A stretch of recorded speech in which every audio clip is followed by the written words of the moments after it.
I blew my brother. We should be live. Let me get something together on my chain smoking cookie in the whip.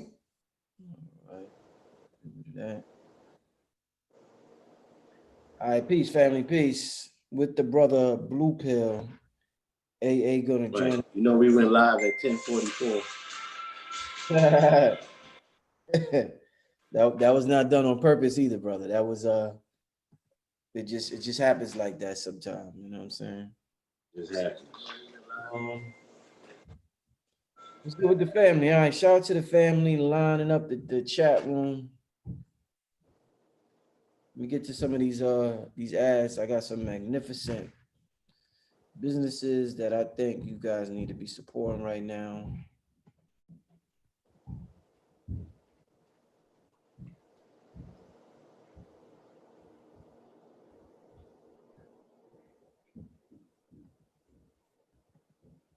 All right, as always, shout out to my brother King Simon, one of the best when it comes to numerology.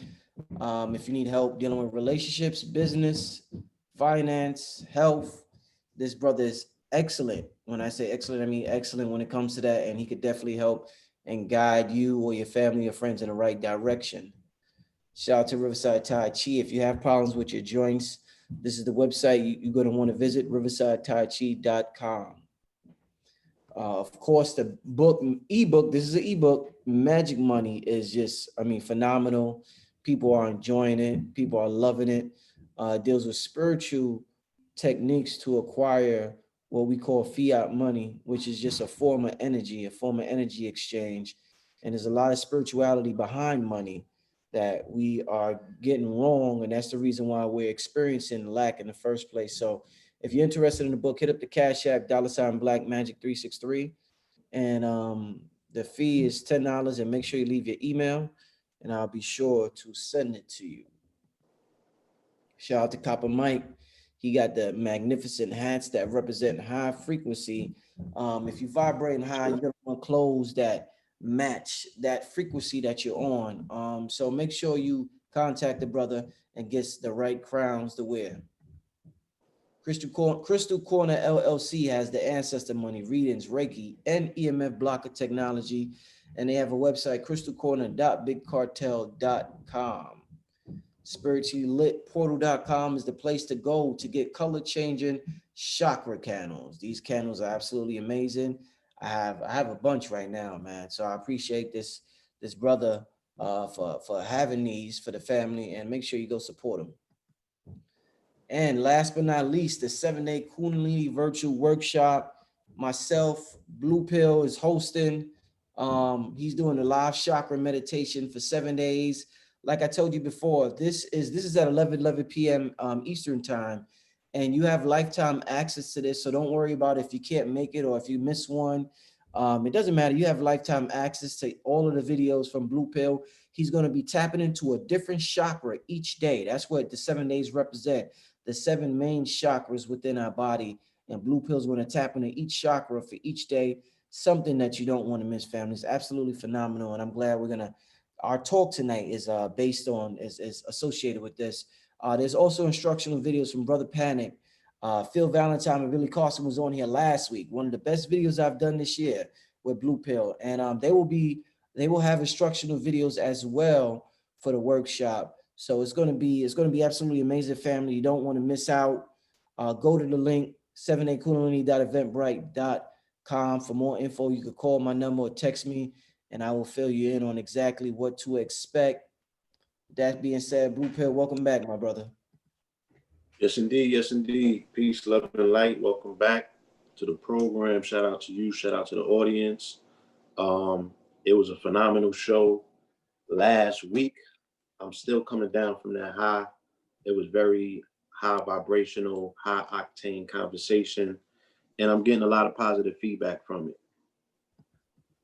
Yeah, man, the people loved it. People loved it. Life changing. I mean, life changing. I mean, yes, there was so much information compacted into that short program. You know, because it was a pill. It was in and out. You know what I'm saying? But it was so dense with information. You know, even my mother called and she said that she learned new things about me that she didn't know, let alone, you know, the information that she got from the master teachers, you know what I'm saying, alongside on the program. So it was fulfilling, you know, it was everything that it needed to be.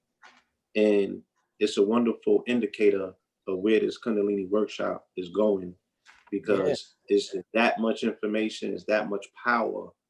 And, you know, if people can envision each episode continues to go higher and higher in frequency, we're like giving you the Kundalini workshop in, in these episodes that are leading up to the Kundalini workshop. You know, this is going to be an addition, you know, package to go along with people have for their 7-day retreat. You know what I'm saying? Because these episodes are like gems. They're really the gifts that keep on giving. The more that you go back and listen to them, and the more that you transition through these actual phases of your Kundalini awakening, you'll be able to go back and appreciate them more because they'll make more sense.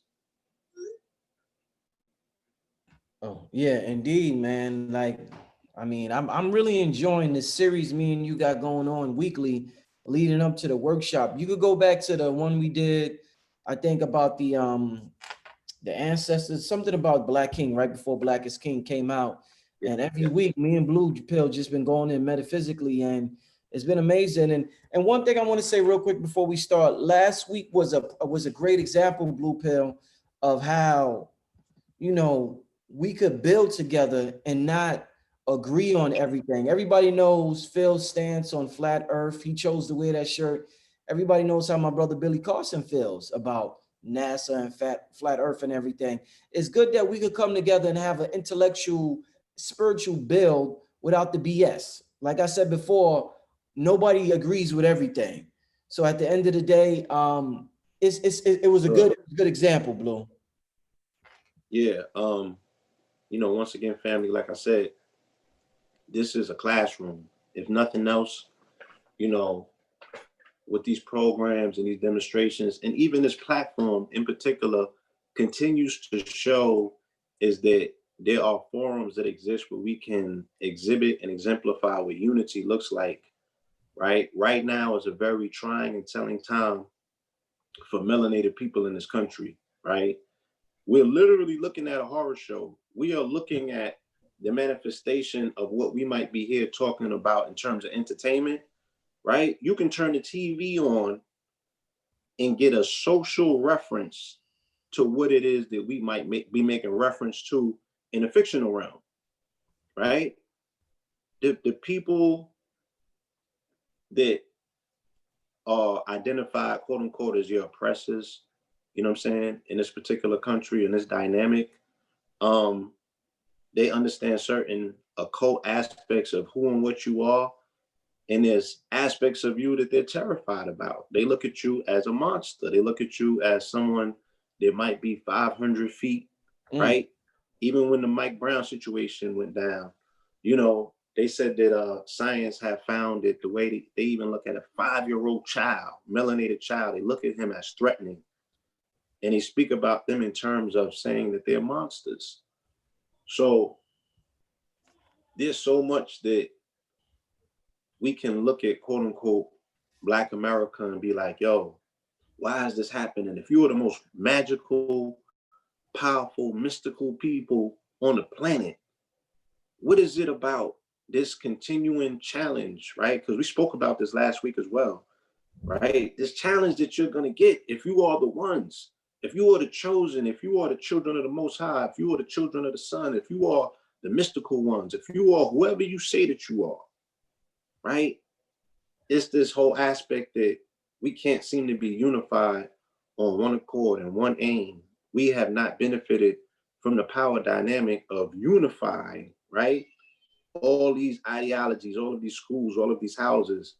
Right now, there's so much conflict in this community. There's so much confusion about ideologies, stupidness, retarded stuff, things that don't necessarily point directly to a collective aim. It's bruised egos, right? And because of bruised egos, you got all of these camps going at one another. You got everyone looking at somebody else like they suspect. And there's easily identifiable encroaching enemy on the borders that is moving in, that has agendas, clearly. You feel me? So our people rarely have opportunities. I mean, and we got to call it for what it is, to see platforms or see channels or see demonstrations every single week that show unity, right? When we came into this thing 20 years ago, we have been doing nothing but showing unity, even if we don't agree with that other person's demonstration necessarily, with a collective aim at hand to say, yo, our focus should be victory by any means, right? Our focus should be liberation by any means. And that's for the opportunity for you to think freely, move freely, and act freely, right? Let's call that liberation. So again, I want to say thank you for providing a forum, a platform that we can, on one hand, talk metaphysics and the mystical and review entertainment, and it might look like we having fun, right? But we are speaking to the things that are real and actual in our lives, all the while exhibiting the things that people say and accuse the conscious community the most of not having. Let me ask you this. Was there a debate this entire year?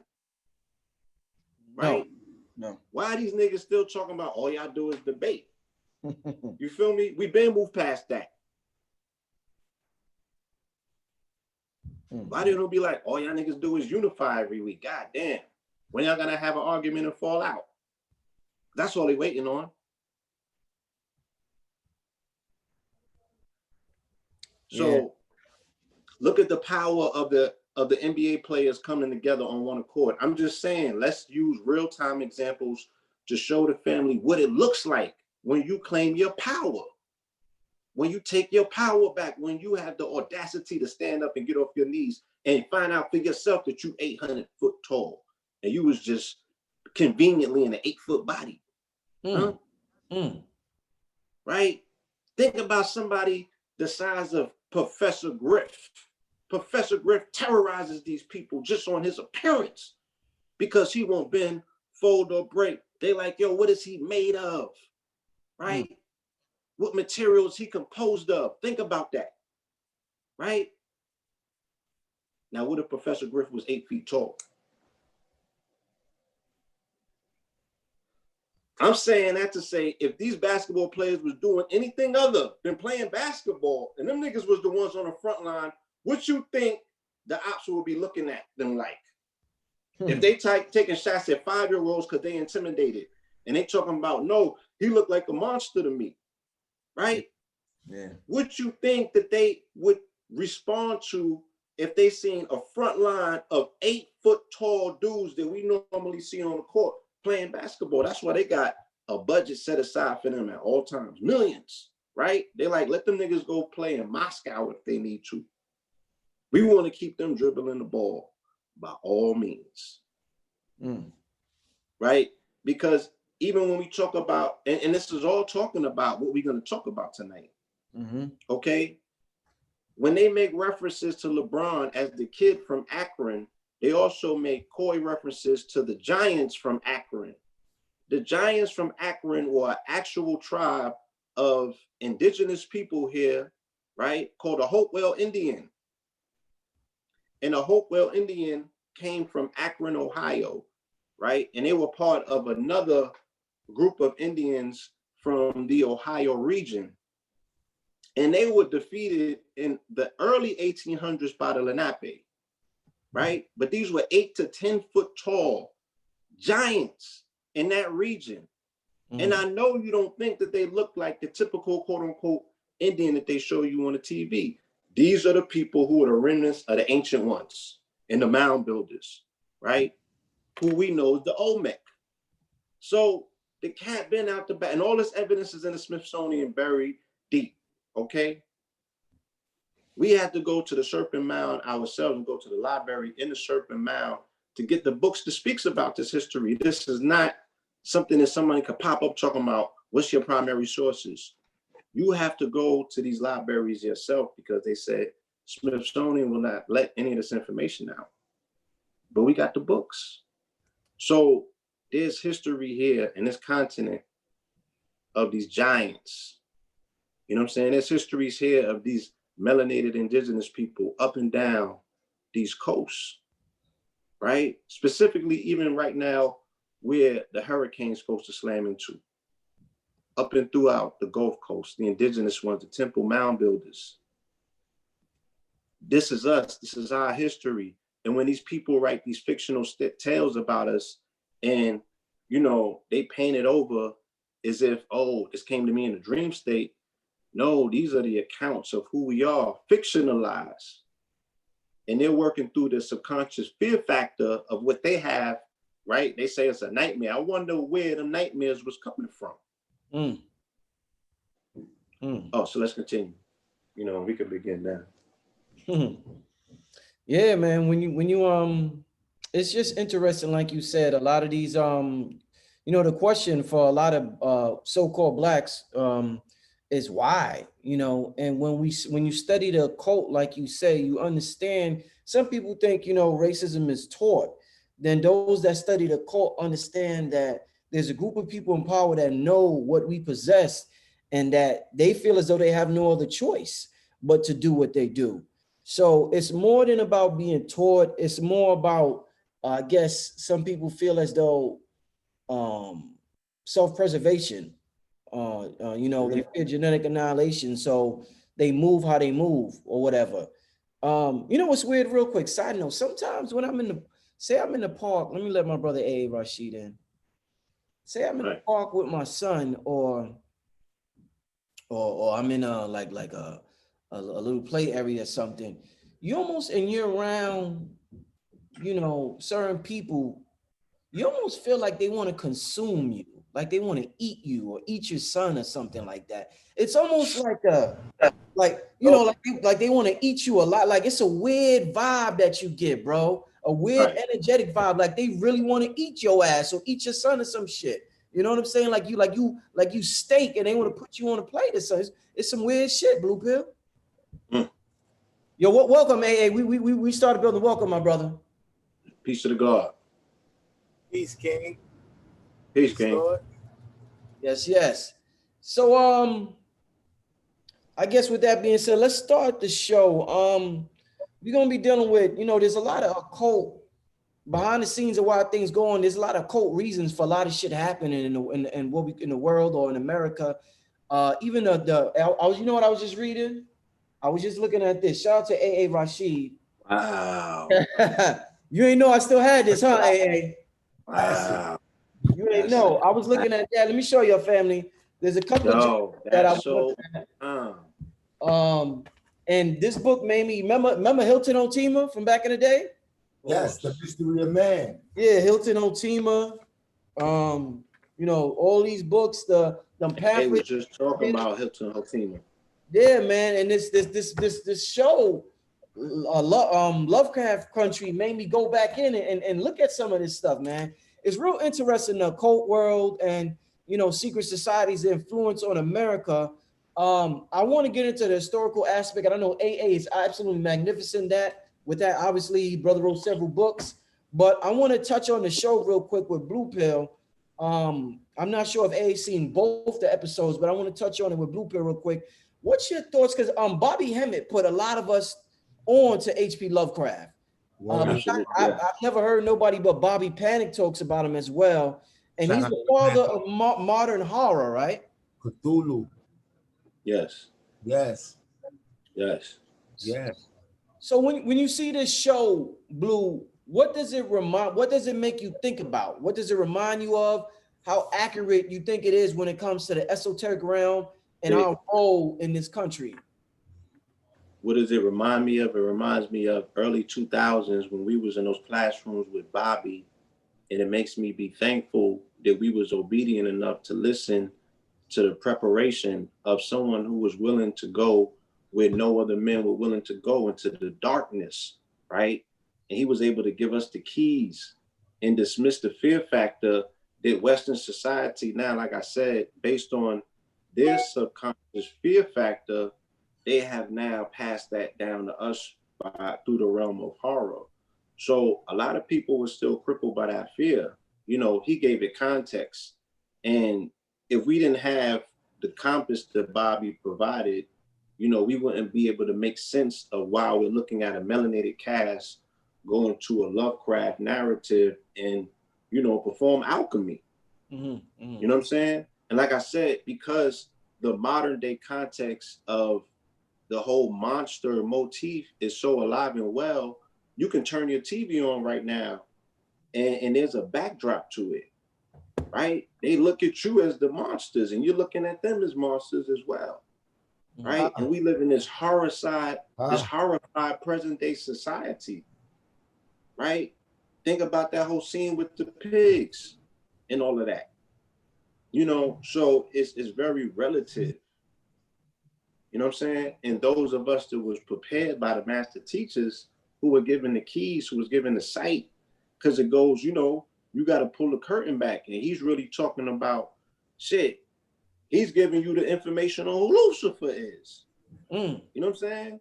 Where else is you getting that information? Nobody else is teaching that. We was talking, Blue, we was talking last week about the physiology that in the Bible, it being a book based on the physiology of man. And even Lucifer, I remember Phil or KT, one of them was telling me about Lucifer and the phosphate or something. You know anything about that? That's yes. Yes, phosphorus, if we look at the etymology of that word, they're talking about light.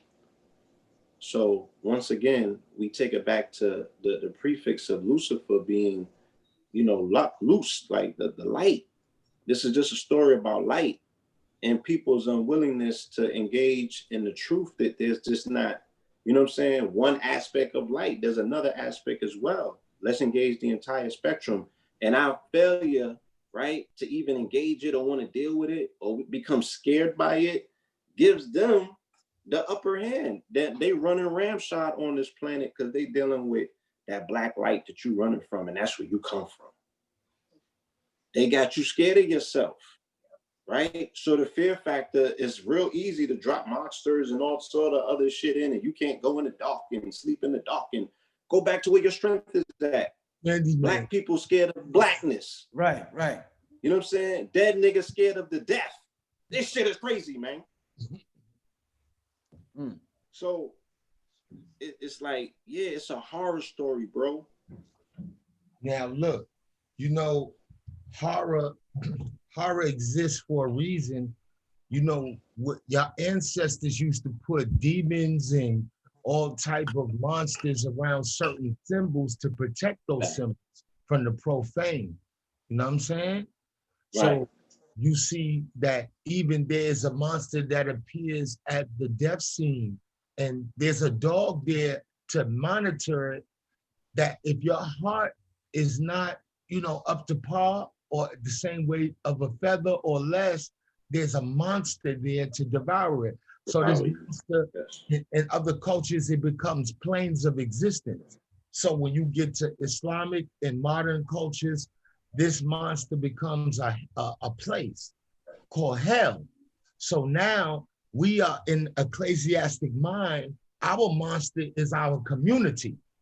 You heard? Because low key, we can't localize who the monster is. It shooters. It be the shooter, somebody dying, or a disease or something like that. You can't put your hand on the monster, but the monster exists as an egregor. In my first lecture, I spoke about the egregoric force. I got this from esoteric sources, that if we share a mind, all of our minds are connected to an overmind that exists over it. So everybody that deals with, if you're dealing with evil, we all share the same mind as we participate in that. You know what I'm saying? So it becomes very important that even in law, there's a rule of law called menzuri, right? And it means a shared mind. So you could go to jail if you have a shared mind with somebody as to the outcome of a crime. You heard? So right. So we share, we share thoughts. And these thoughts exist over the people that participate in certain things. So when you go to certain cultures, if we was all on certain gods, say we was Chinese, we would be fucking with Quan. You heard? We all know a nigga named Quan, but we didn't know that there's a god named Quan that deals with money.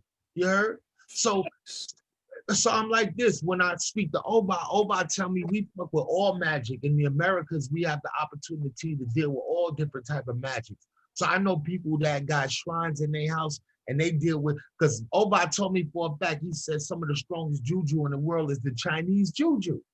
So I was like, how is this possible? And you go into their writings, they used to write down a lot of things. But now the Americas and the idea of what we're speaking about tonight, do you know that the Americas has a distinct spirituality? And that spirituality, shout out to upstate New York, it comes from the burnt over district. You heard? When you hear about the seances and us coming together and we using Ouija boards and we dealing with spiritualism and somebody channeling the spirits of somebody while we meditating on candles and doing all that stuff, that's something that comes from the post-slave experience and Black people bringing the vestiges of spirituality from down south into the northern region and using it as a basis for them to galvanize unity. So you got a lot of preachers, females in particular as well. You heard? You had a lot of female sisters. There's this it's gonna come to me. He's on Instagram. He's a folk artist, and this white man, right? He is a curator of all things American, and he is one of the only white folks I've ever seen that got Pascal Beverly Randolph post about his import and his significance. And his name gonna come to me. He's out of Texas, and he's a folk artist. You heard? But you can find our contributions everywhere. So when we talk about H.P. Lovecraft, my daughter just reminded me the other day, because I told her, I said, hey, that Lovecraft poster you see right there, that is from H.P. Lovecraft. And she was like, I already know that. And then I'm like, oh, duh, I forgot who her mama was. And I know that they sit there and they vibe. And she was like this. My baby reminded me that H.P. Lovecraft was notoriously racist. You heard? Yeah. So for them to be in this, shout out to Jordan Peele and the brothers and sisters involved in that, because we're not here to hate. I'm not, you know what I'm saying? I don't come to hate. If it's something terrible, we ain't gonna talk about it, or if we do talk about it, we're gonna talk about it to heal the people that's affected negatively by it. You know what I mean? So I'm like this, when you see Cthulhu, you see the white man is using his last few minutes on the planet to reinvigorate his brand. You heard? He wants to extend his stay on the planet, and the only way he could do that is within the sentimentality and the kind-heartedness of Black people. So my view on everything that's going on is that the brother we transfer grief into praise. God bless the dead. You heard? Shout out to brother George Floyd. You heard? Yeah. And I feel like it's so many George Floyds all over the world at the same time, simultaneously. They picked this one out in particular because of cosmic reasons. And that this was the one, this was the toll, this was the bell, this was the Sean Bell. Me and Rich did a lecture on Sean Bell. They're making a movie about Sean Bell. That was like maybe my 4th or 5th lecture outside of a lecture hall, this in an interview. I did it with it. If anybody can find that, that's a classic. It's on DVD, but they stopped honoring DVDs. A lot of stuff might be lost on DVD, but we spoke about Sean Bell and this cosmic significance that he had at the time. But I'm like this, they used this brother's death and they used the flu to reinvigorate the economy, because gentrification is destroying the economy. White folks come from the Midwest to come to major cities to not spend no money. You heard? They just want to pay rent, but they don't participate in the cultural paradigms. They don't come to nothing Black. They ain't going to Coochie Fritos. You remember Coochie Fritos? Puerto Rico food? You heard back in the day? And you got to go uptown for that. They don't support that. That's real. They're not doing none of that. You heard? When you come to New York, you coming to see people of color. You heard? So when you come to New York and you come to Brooklyn, now we got to see Megan and Rebecca and Sarah come. Don't say hi to nobody. They going outside the neighborhood. They got to go downtown to go get mayonnaise from the mayonnaise store. You heard? Right. Or the whole store got different They flavors. go to the helmet factory store. They're not going into the Dominican supermarket. And what it do is it takes away the integrity. It takes away the social integrity of the common folk who live around you. If you're not coming to me, community. If you live with me, spend bread with me. Break bread like Jesus said. You heard? Why you gotta go to Whole Foods? Why you gotta go down to what's that shit? Trader Joe. Joe is a trader. You heard? Go, yeah. So it's little things that people take for granted. Chopped cheese sandwiches in Harlem. Oh. Nigga, that's the only place you could go get that. You heard? When we go on the net, we go online, and then we see online that they online, and white folks is going with their chefing and all this to go, let's taste foods from around the world, and then they go to foods, and then they find out where you at, then they find you. Son, they will charge you $8, right, for a grilled cheese sandwich.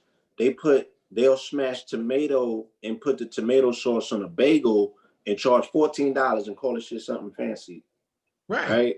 That's what the gentrifiers are doing in them coffee shops. And that removes, and that takes away culture. That's like akin to going to Mali and telling the people, hey, I want y'all to stop eating fonio.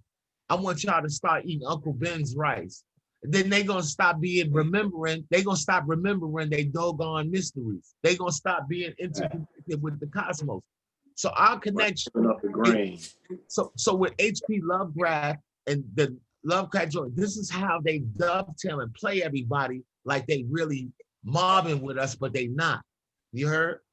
So you got the sentimentality and all these stories that in the film, and this is another way that the white man educated himself in the world at the same time. Because if it wasn't for film, he would be way stupid. You heard? We have oral tradition. White folks don't even give themselves tradition unless they in masonry. A white man who don't teach his son nothing, he can only throw a ball at him. Him and his son is not going to be connected because low key, this is the problem. You see this? They identify you and I. They identify you and I as their parent. You heard? So you are the monster. You will always be the monster because you the one made their daddy. You the one made their mama. So you always is the arbiter. Now they don't mind calling you God. You heard? This is the only place in the world ever in your lifetime, in our parents' lifetime, that there's a doctrine where people of color call themselves Black and God at the same time. That was by design. You heard? You know why? You know what?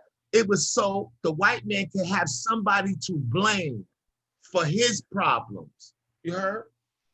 His problem is he can't get along with his pops. You know that? He can't get along with his pops. The whole world suffers because the white man can't get along with his fucking father. I promise you. You heard? He can't understand how his father got to do so much to get so little. You heard? And then the majority of the people who call themselves the majority are actually the minority, and that minority encompasses some of the poorest people in the world. You got us fucked up. You mixing it up by ratio. If it's only this much of y'all, I don't care how rich y'all is, you still poor. You heard? You know that. You heard? It don't matter how many people y'all, you remember that when you be in the streets tussling with people, if a bunch of little niggas jump you, they still little niggas. You heard? Right. I would give a fuck if it's 20 of them. You still a little nigga. Right. You heard? And that's what they are. So they gotta go extra outside of they gotta make strange craft, Lovecraft. They gotta exalt Aleister Crowley. They gotta do all this shit that don't have nothing to do with my beginning or my end, which there is none. You heard? For real. Right. For real. So what you see at play in all of the dialogue of what we've been doing, right, is the upgrade, and the universe has been divinely ordained to allow us to do this, because I'm gonna tell you something, we could not be doing this technically or socially or because it was too many provocateurs back in the day. Your own peoples was killing you for spreading these type of truth. Ask Reverend Valentine about the pushback that he had when he first started. Ask Bobby Hemmett the pushback that they used to receive from these niggas. What no white folks saying you niggas is talking too much. It was the niggas who were still slaves. You heard? And you see that trend in the street. You see the new trend in the street is they got the young people exalting the most vicious and sinister and dangerous niggas on the planet is now the heroes of your community. That's crazy. You heard? Now the savages, the niggas who, the niggas affected by the crack epidemic, they mamas and them didn't give a fuck about them. So all of a sudden, now when you was 17, 18 years old on Rikers Island, now flash forward 25, 30 years later, now you a fucking superhero in the culture because you was in the cut niggas. You was doing this, we cutting each other, and now we get a platform to actually talk about that shit. Who benefits from that type of culture? The white man. So these niggas be in service of white supremacy. That gangster shit got to go. That shit is whack. You heard? Your kids are supposed to be sounding like white kids. And stop making them feel stupid for having diction, the ability to express themselves with high degrees of nuance. You know what I'm saying? Nuanced interpretation. And we got to teach them how to communicate so they're not in the dominance hierarchy, sitting up arguing with a bunch of post-crack neurosis niggas that you think is tough. I don't respect no nigga in the street that think that he tough, Paul. We was around the craziest niggas in the world. Rich was in Harlem when he was young. Rich seen shit that he don't wear it, but he could tell people shit, nightmares. That niggas wouldn't. Now they honoring these niggas. I could look at Rich and see that he's seen some things. Now look at this shit, son. I went to school, right? The year that Yusef Hawkins got killed in Bensonhurst, I had to go to New Utrecht. Right. You came up there and morphed into, I mean, you was already Ching Bing, but this is where we start developing the egregor mental psychosis of how we learned how to utilize brain over brawn. You learned it in DFY already, but now we was able to implement it on a broader level with 800-foot niggas, because these niggas was monstrosities at that time. Right? So I'm just trying to explain to people, every single day it was a riot. To go home, to leave Bensonhurst, we had to fight the mob. We had to fight them Italians. And then we got on the train and that shit turned into a whole nother horror story. You know what? I appreciated those times, but this time we had full-blown war. Don't nobody know it. Because none of the kids got game. Don't nobody got game, and don't nobody know how to use honey to get what they want. So you see, there's a war going on. They removed the people from our era, from New York. They removed all of the Jarvises and the Barrett and all of them, VIP, the Sharifs. All them, the Sharif. That's why to this day, God bless the dead, that shit hurt me. I don't go to certain niggas' funerals because a Sharif died at a funeral, bro. My bro died at a funeral. And Sharif, the one that taught me what the devil means. He taught me that in a penitentiary, son. He taught me that the devil means to perceive division. That's one of the things that helped me segue out of the Islamic slavery of mine. You heard? Shaitan ain't sitting outside of me watching me. You heard? It means your own ability to perceive division in the inappropriate times. Niggas is the devil. They always find divisions among each other. You heard? I promise you. The worst devil is these niggas. I don't got no beef with no crackers. Ain't no cracker put their motherfucking hands on me in years, nigga, since I was in jail. You heard? You crazy? It's these motherfucking black monkey motherfuckers, man. I'm telling you. And we got to get out the dominance hierarchy. You heard? I'm not trying to compete with no poor nigga, man. You heard? Get no poor nigga compete with me. Hey, I don't want to get too far off from the topic. I know the people waiting to hear about this this show. I want to show something on the screen real quick. This is about that show. Yeah. But I want to get Let into Rich officiate. This is Virgo season. Tell him, Rich. It's Virgo season. Chill. You know what I'm saying? You know what I'm saying? Shout out to all the Virgos, man. Your daughter's a Virgo, right? Hey? Yeah, you know it. I'm surrounded by them. Yeah, man. I promise you. That's why she a genius. Hey, that's why she a genius. Hey. That's a whole fact. That's right. Yeah. Look, hey. Yeah, We blessed, bro. that's a fact. We blessed to be surrounded by these Virgos, man. The Virgos, phenomenal people, bro. That's a fact. Shout out to Black Dot. Shout out to my dude, KB the Ghetto Shaman. Shout out to Brother Rich. Shout out to my lady, of course. Shout out to Sin, Astro Mama. Tiffany. Shout out to Sin. Shout out to my niece. That's right. All right. Bella. Yeah. Virgos is deep. I forgot Bella was a Virgo. Wow, man. Wow. Yeah, same day as Beyonce. Wow. Shout out to That's the Genesis. same day as my baby mom's. That's an ill day. September. Yeah, Your baby mom's is a Virgo too, AA? I promise you. Afro Mom. Yeah. Wow. Hey, listen, let me read this. Let me read this real quick. One of the books they kept showing in the show was The Golden Dawn. So I was talking to AA a little earlier about the Golden Dawn, but let me read this right here. The Golden Dawn was an organization devoted to ceremonial magic founded in 1887. The practices of the group were derived from all over with influences from Hermetic Kabbalah, Freemasonry, Rosicrucianism, and the Roman novel The Golden Ass by Apollisius. The group was concerned with seeking deeper spiritual truths and ancient wisdom, and their members' practices and traditions have influenced everything from the tarot to modern Wicca to the works of Aleister Crowley. H.P. Lovecraft was not a member of the Golden Dawn.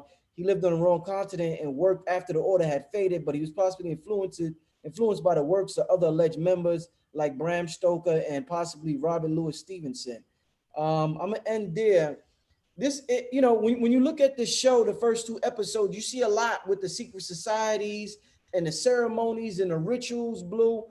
How much has, when you look at 2020, this was focused on, I think, the 1950s or 60s, I think.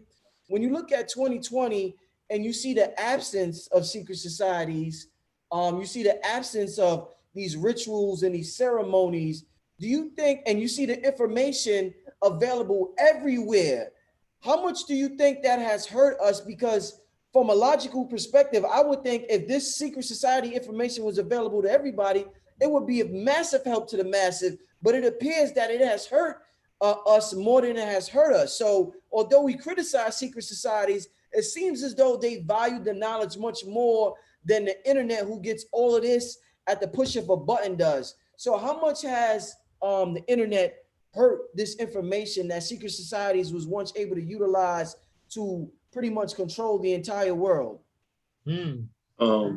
It's easier to drink a cup of water than it is to swallow the ocean.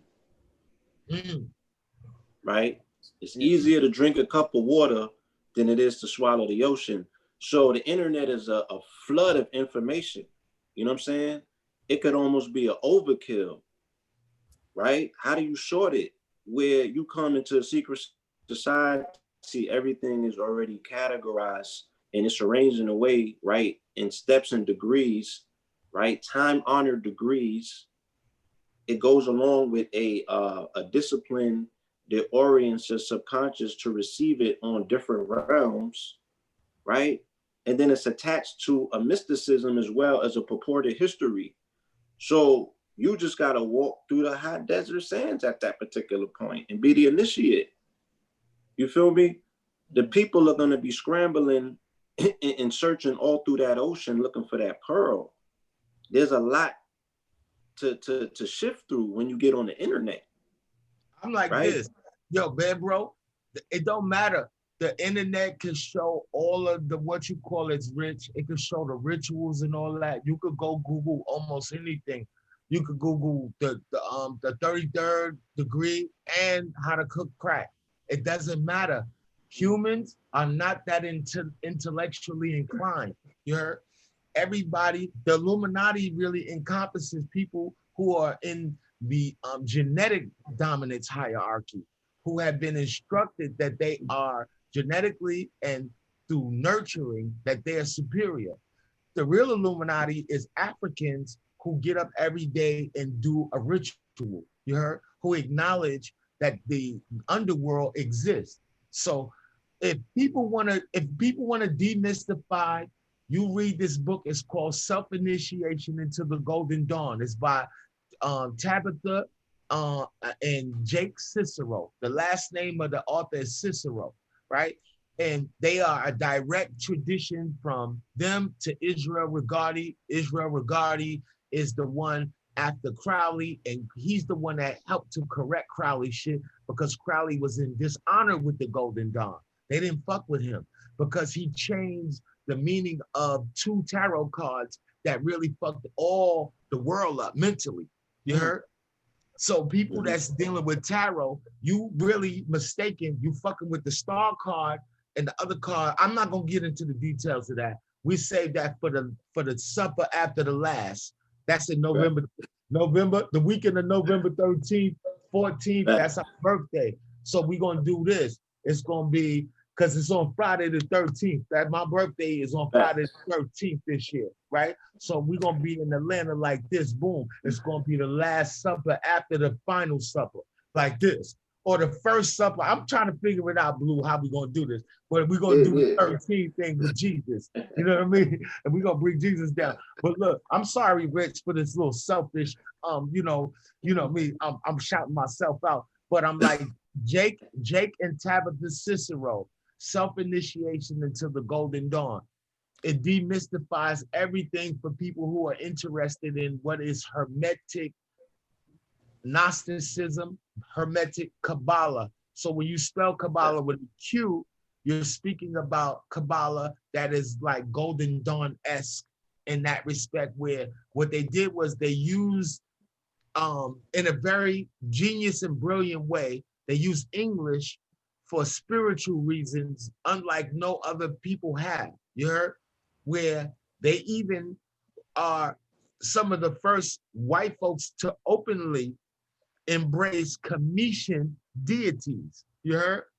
And approach them on altars and create groundwork, how the Freemason do, you heard? Circumambulation and all of that, and invoke the presence of their phantasmagoric, their intellectual or acumen or whatever level they had of understanding of what these entities present.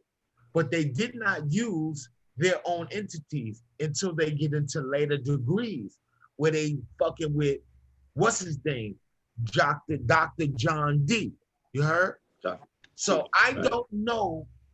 I don't really trust white folks with pens, because they will insert somebody like a fucking Socrates or all that stupid ass shit and try to trick you with philosophy like they was existing, and they ain't even exist because they ain't even really need books. They was this savagery, you heard? So stop acting like you was reading before me.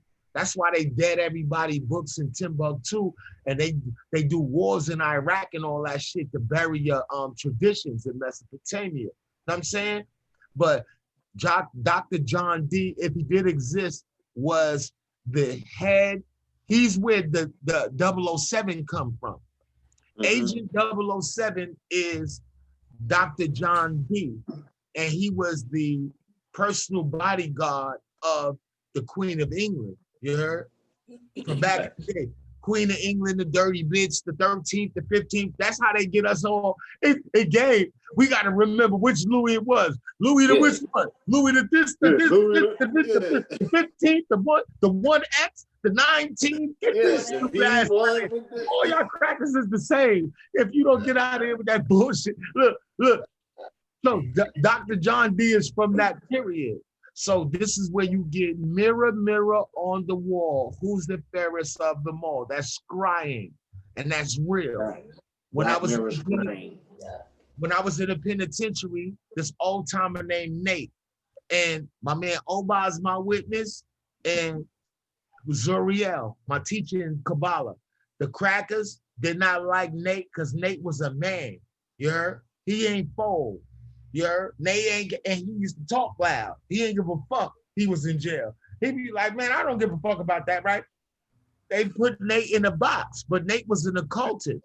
He used to read all them books that we was reading. And Nate beat the ticket, got out the box, and sued them crackers. They had to let him out. He said, yo, when he got out, he said, man, I went in the box and I went in the mirror. And the mirrors in the box is notorious. You cannot see yourself.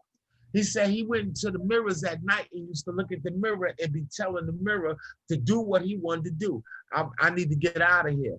Talking to yourself in the dark mirror, like Snow White, mirror, mirror on the wall, who's the fairest of them all, is scrying. That's what it's called. That's a branch. That's an aspect of spirituality where it accesses the quantum mind. So if I'm looking at darkness, blackness matters. You got to look in the darkness. That's what it is. It's a black mirror. You heard? Right. Black magic matters. Yeah. And one step further, when you go and look at the definition of a scrying device, right, they're going to tell you it's a black mirror, right? They're also going to say a cell phone. You understand? That's why I was able to explain to people, like, you can program your reality on that phone because of that carbon cellulite, the interface of the cyberspace. Where does it exist? It's like a trestle board. It's like a carbon imprint. You can scry on it.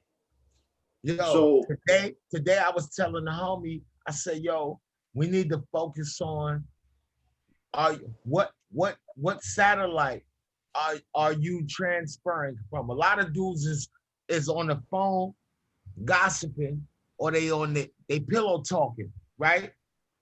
The revolution is messianic. The revolution is Kambata. You heard? The revolution is black magic, the sound. You heard? That music is crazy. You heard? Crazy. The object of the game is to get satellites to send your music down into this world. You heard? Fuck the radio. The local radio is bullshit. The best station on the radio is Spanish radio anyway. They got the highest frequency. Wega! Like this. Boom, boom. That's the best music. You heard? All that bullshit on the radio, they got you worried about some bunch of bullshit. And then look, identifying with rappers. If anything happened to a rapper, now you turn into Sister Soldier. Everybody turning into Sister Soldier. Let something happen to a rapper, a female. Let something happen to a nigga. Niggas turn into Al Sharpton. You heard? Something like this. The darkness is here. The white boys is manipulating the darkness, bro. They manipulating the darkness, bro.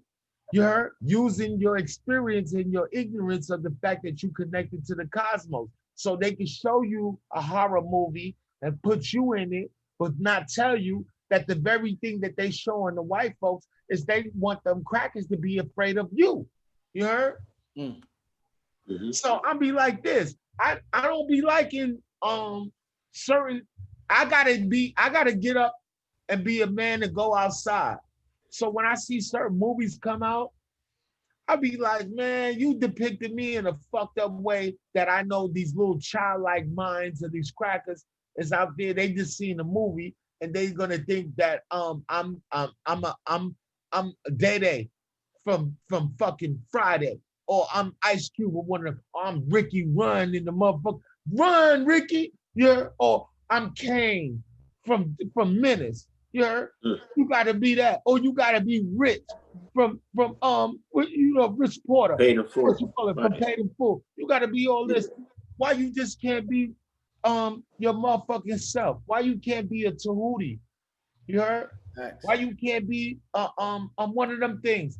You know, so they did that strange craft, whatever that shit is blackfacing us and using social issues that pertain to where they taking this economy.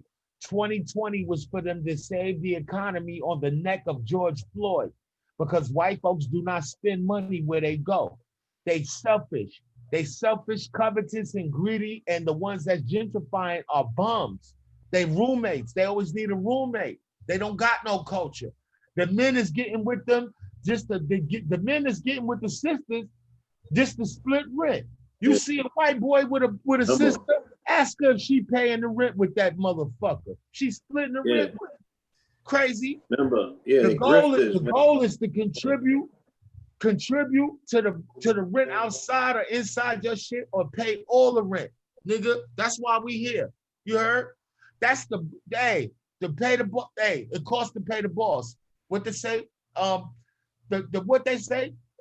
What's the shit? Go ahead, man. Y'all talk, man. What?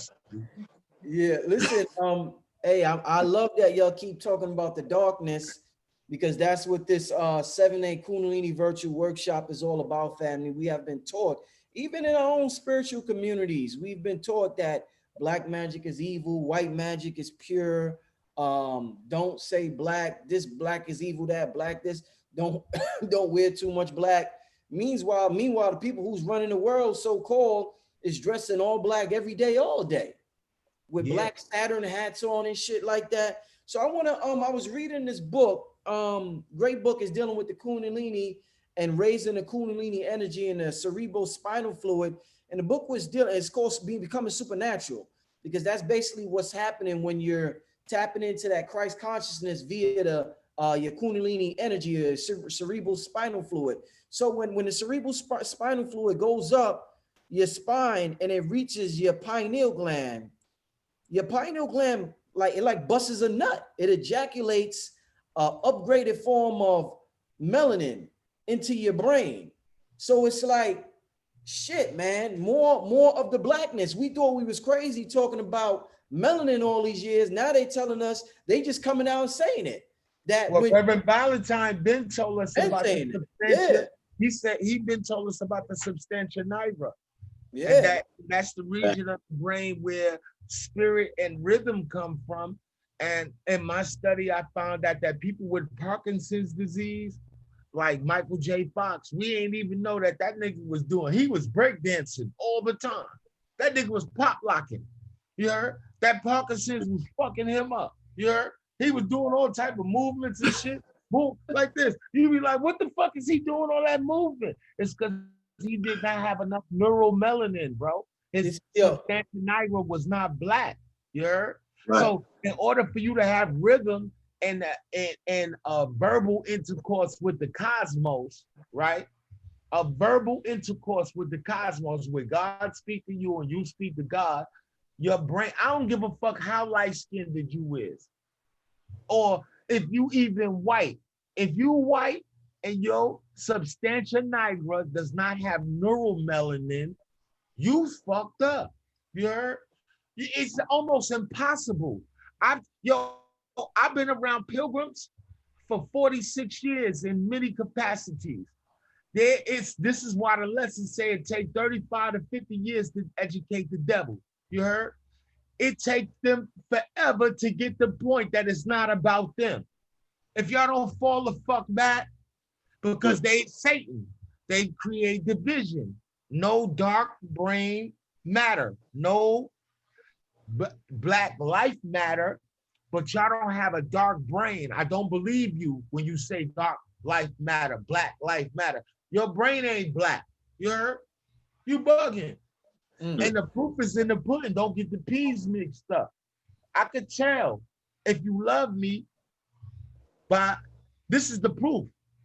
Play the music and let's see what happens. It's like Shibboleth in the Bible. That's how you could prove as a token who could come through and who get to live and who get to die. If you can't say certain words, that means that you're not from the tribe.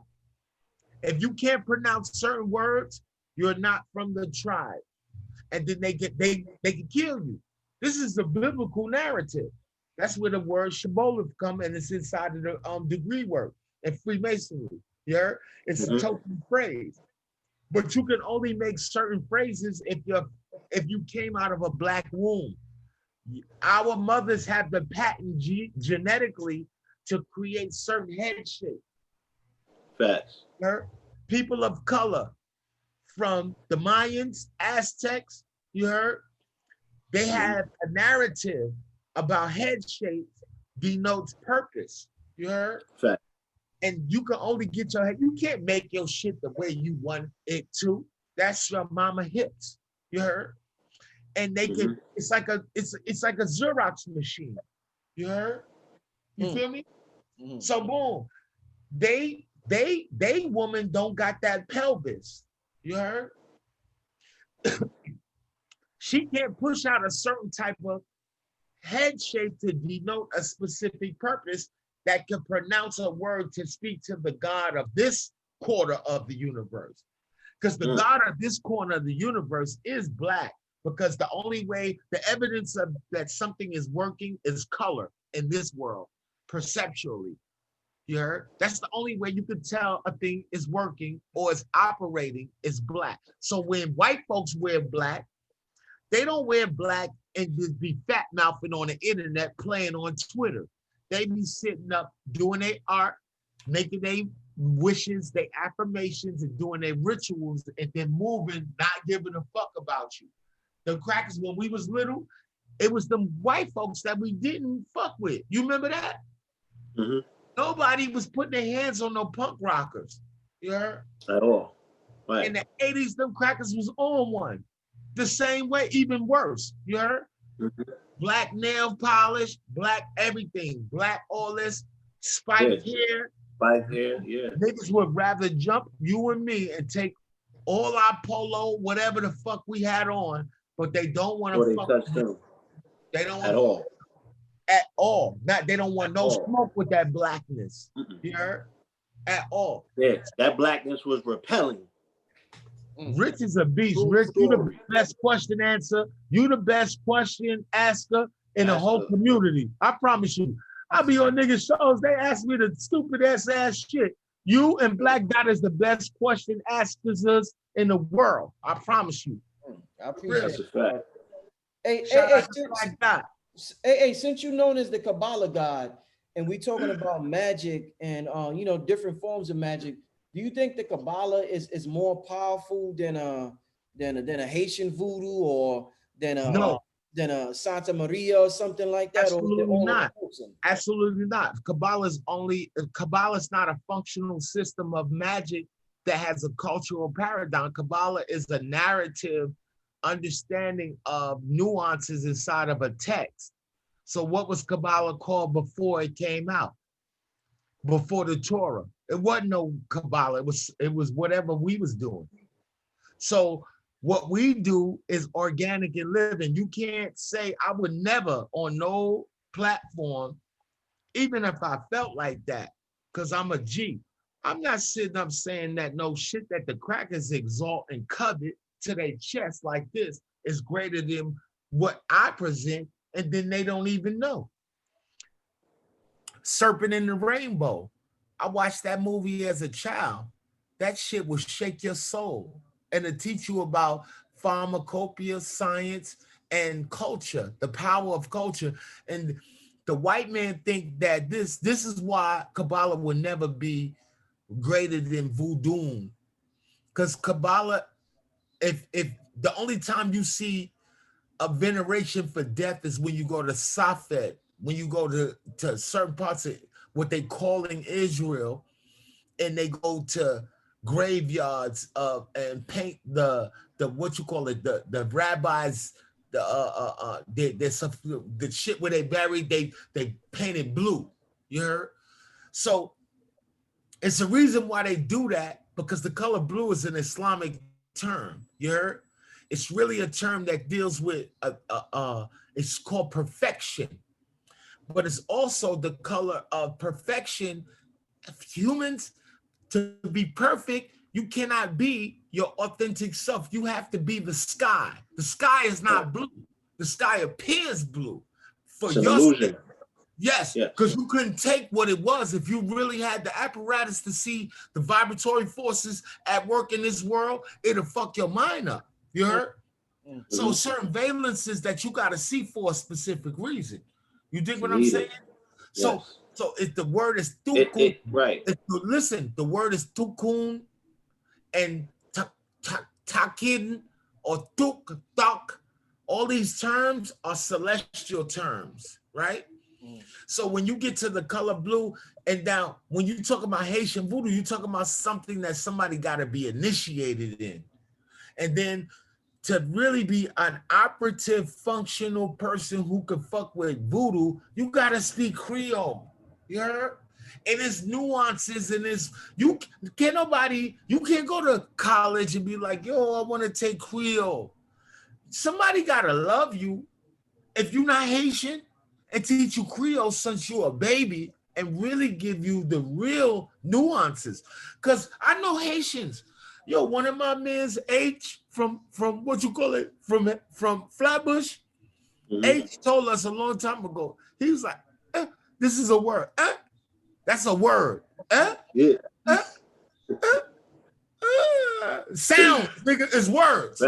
That's a They fact. got words that are sound. Like this. Look, it's nuances. Yeah. Yeah, that all means something. It means something. So imagine what it means when you at the altar speaking to God. Imagine what these nuances meant to the French, who are some of the most, out of all the Europeans, the French lost the most wars. They was the most pusillanimous. And then they also have this. That's where the word pussy come from. Pusillanimous. Yeah. Soldiers in the world is the French. You heard? And after them, the Italians. You heard? They was pussy. They ain't get busy. You heard? So they the ones that look, the Haitians like, if y'all don't get the fuck out of here with that, you heard? Like this, and had them crackers walking out there backwards, like this.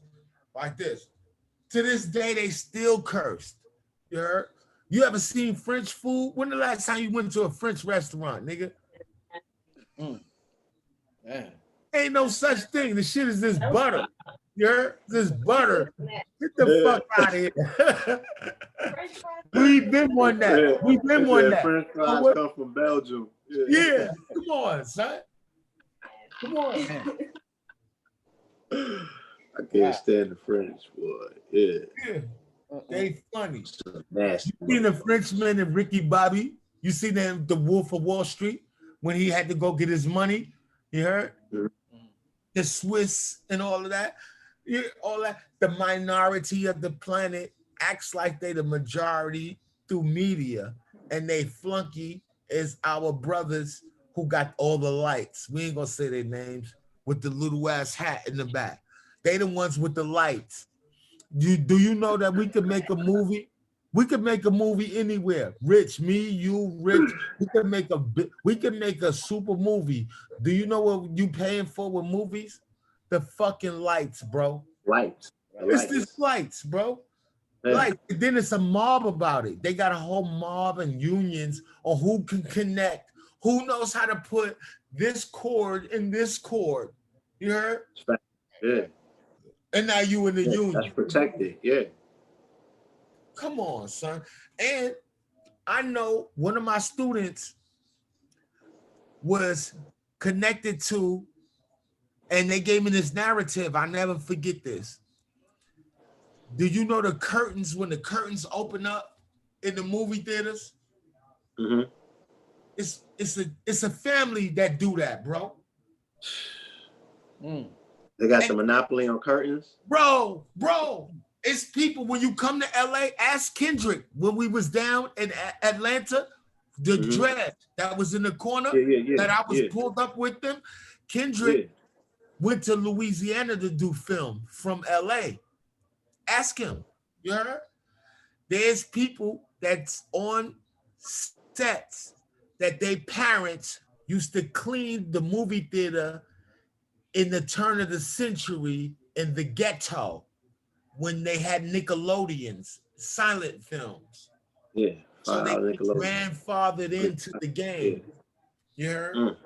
So when I seen them shooting Dolomite, you heard? I asked the black person, it was all whites, right? I asked the only nigga there, I said, what y'all shooting? This piece of shit told me it was top secret, right? I said, that's a fucking lie. The law is they got to tell you what they're shooting. That's a law. Do you know that? Nah. You can't just be shooting and telling nobody that I can't tell you who it is. One time, One time I asked him, yo, who's shooting right here? He said, I'm gonna tell you, but you ain't gonna believe me. I said, go ahead. He said, Jay-Z and Beyonce, right? I was like, whatever, nigga. I was like, whatever, nigga. And then like 2-3 months later, I see the video. And they right down the street from the crib in LA. With you, bro. Yeah, exactly. The Runaway Tour. You was there. On the Run. They were shooting on the run. On the Run, right on Main, was it, on 13th? We walked past that lot. We was like, whatever. Yeah, we was like, whatever. Come on now. Yeah. So how do we grandfather ourselves into traditions of cultural bankrolls and socketry?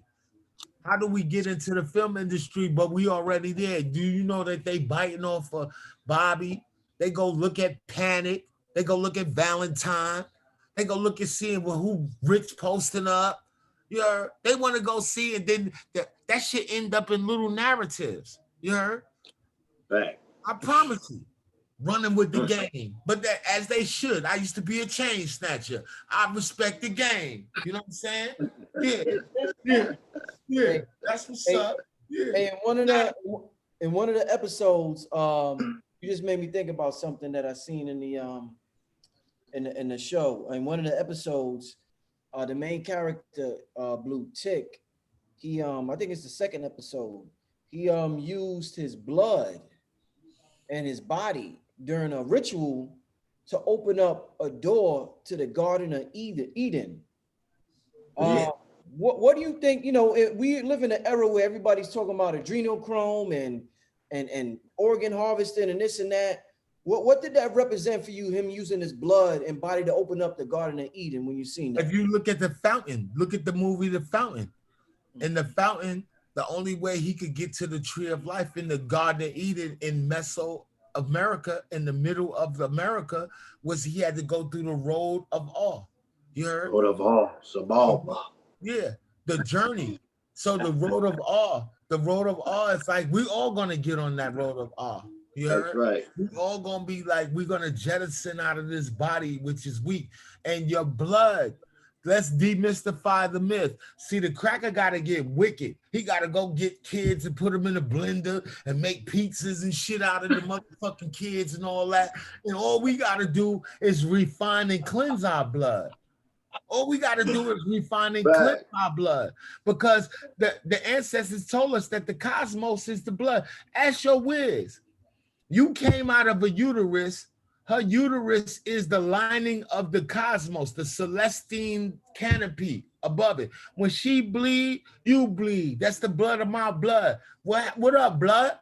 You heard? What's popping, blood? Right this, boom. Just so you ain't gonna demonize blood from me. The blood is so sacred that it can't be oxidized too long, because you will start smelling it.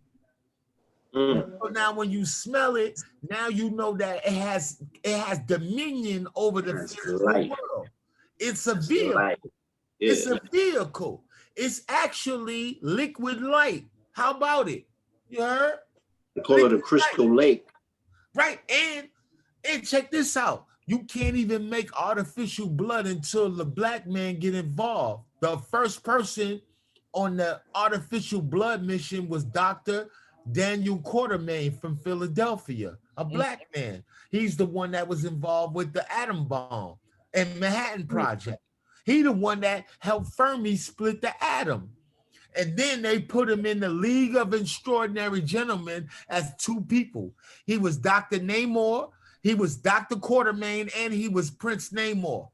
They made him a Moore and what's his name? The James Bond nigga, Sean Connery at the same time.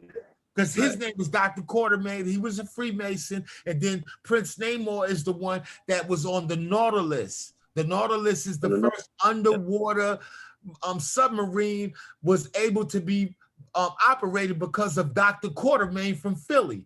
And he was involved with the Philadelphia experiment and all that. So we made up artificial intelligence and artificial people. Look. Shout out to Bobby Hemmett.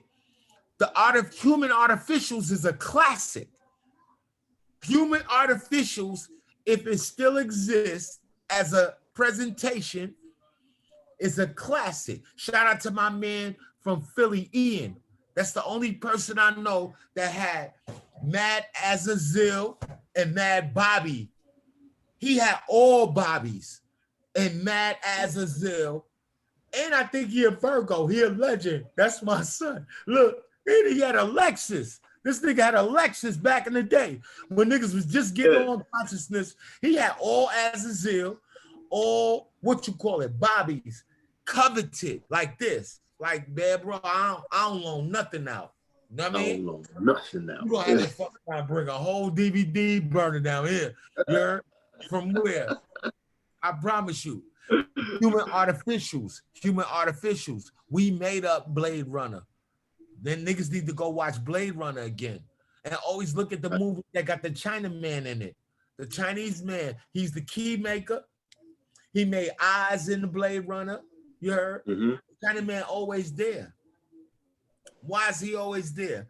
Chinese people got 10,000 years of unending writing. Right. They have never stopped writing. Right. Inception.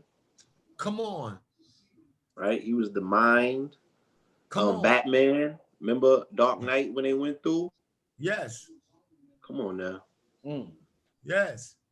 What you think about that what I just said, Blue, that question that AA just touched on, as far as him using his blood and body to open up the gate, the Garden of Eden? I mean, he has the key. You know what I'm saying? The entire narrative, if we even look at the quote unquote Bible and this whole concept about Jesus, about the blood, right? The blood is the key. You know what I'm saying? It's the key that opens all doors. It's melanin, you know? So he had the narrative is about birthright and bloodlines. That's why they're utilizing him to represent the archetype of a birthright and a bloodline, right? What was the conversation earlier 2 months ago? People telling you, you don't have a right to your own birthright. They're like, no, we got that. Fuck out of here. You know what I'm saying? Y'all niggas is dying in the street. That's where your blood is at. Our blood is here. You know what I'm saying? We got the dominant blood. We the chosen ones. But, you know, so like he said, you know, this can also be a clever way for them to, you know, get a back seat into the next thing, whatever the next thing is, because we're going to create through our conversation and our narrative what the next thing is, how we receive this and chop it up in the midst of all of this engorging of blood, right? Because Mars is in Aries, is at home. I keep telling you, right? This shit is all about this Martian energy, I mean, there's so many cosmic plays going on simultaneously. This is dark matter timing. We are in the midst of it. Right. They said, yo, we just found out the Earth is passing through an exploded supernova, right? I mean, there's so much science that's coming out. There's so much dark matter science that came out after we did that lecture, AA. It's ridiculous. Yeah. We blew it fully off. You know what I'm saying? So again, the illest part is that we are narrating a mythos and acting it out at the same time. You know what I'm saying? and the public has the ability to just be the bear witness to it all. So yeah, he opened up a porthole. You know what I'm saying? And that's exactly what they needed him for, and exactly what they need us for. But we have to make the decision. What are you getting out of the use of your blood? What do you need it for? Right. If melanated blood is so valuable, you know what I'm saying? Hear that? When I be hearing that, I be like this. The big homie, the one taught us about that and told us that they be doing that, right?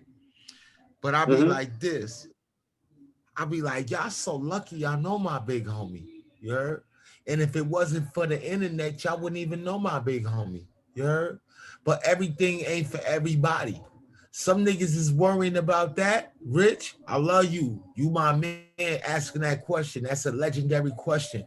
Niggas is worrying more about that, but these niggas can't even help the blood that's in the family member around them to create socketry. These niggas ain't even worrying about fucks extrapolating the blood and making pizza out of motherfucking kids. How about you with this conscious shit you dealing with? Make sure your kids ain't nowhere where they ain't supposed to be, and make sure that you is not fat mouthing and that you taking care of everybody around you. Because I don't give a fuck about anybody that got devoured by no cracker. You heard? My mama, when the shit used to come on TV, it's 10 o'clock. Do you know where your kids is at? My motherfucking mama used to be like this. Right there. You in the back. This nigga's going to sleep. What's happening? Like this. Boom. I ain't got no time for that. You heard? I don't want to hear about who died. I don't care who ratting. I don't care who real. I don't care who's a gangster. I don't care about none of that shit. I just care about y'all. You heard? You, blue, red, rich. That's it. You heard? And everybody that's teaching black people. I don't got no problem with nobody neither. You heard? I don't got enough money to have no problem with nobody my color. And they don't got enough money to fuck with me or the intel. You heard? I promise you. Because we done put in the 10,000 hours. You feel me? For real. For real. Niggas is icons at this point. I promise you. You heard? You'll see. The future, we will have so many resurgences after we gone because we did life-giving work. It's some niggas that's gorillas that can only be relevant in these times. When they dead, it's over, Hover. Them kids ain't taking your narrative no place else. You heard? You know how many gorillas I know? After we gone, who gonna tell the kids that? I'm not embellishing that shit to the baby. Do you know that what's his name? He killed everybody. And hey, baby, you gotta respect this nigga because he was super tough. And then we used to look up to the nigga all like, get the fuck out of here. It's over, Hover. For you. You heard? Yeah. Nah. It's one and done. Yeah. Yeah, one and done, man, bro. Promise. Big, bro. Yo, I love y'all. I gotta go because I'm going to Buffalo tomorrow. It's the first time in my life as a free man. It's West Side Gun Day this weekend. You know what I'm saying? I'm going up there to celebrate. I'm going to breathe, deep breathe. That's the freshest air, and some of the freshest air in America is upstate New York, where I'm going to be around the black community up there, and I'm doing a pop-up class up there in Buffalo, son. I promise you. Salute to you. Happy born day to Cindian. You know what I'm saying? Shout out to West Side and you know, that accomplishment. Yeah, that air is crisp up there. You getting all that water, all that air coming off of the Niagara, all that crisp. I used to be in Plattsburgh. It's a different quality of air up there. Yes. Feel me?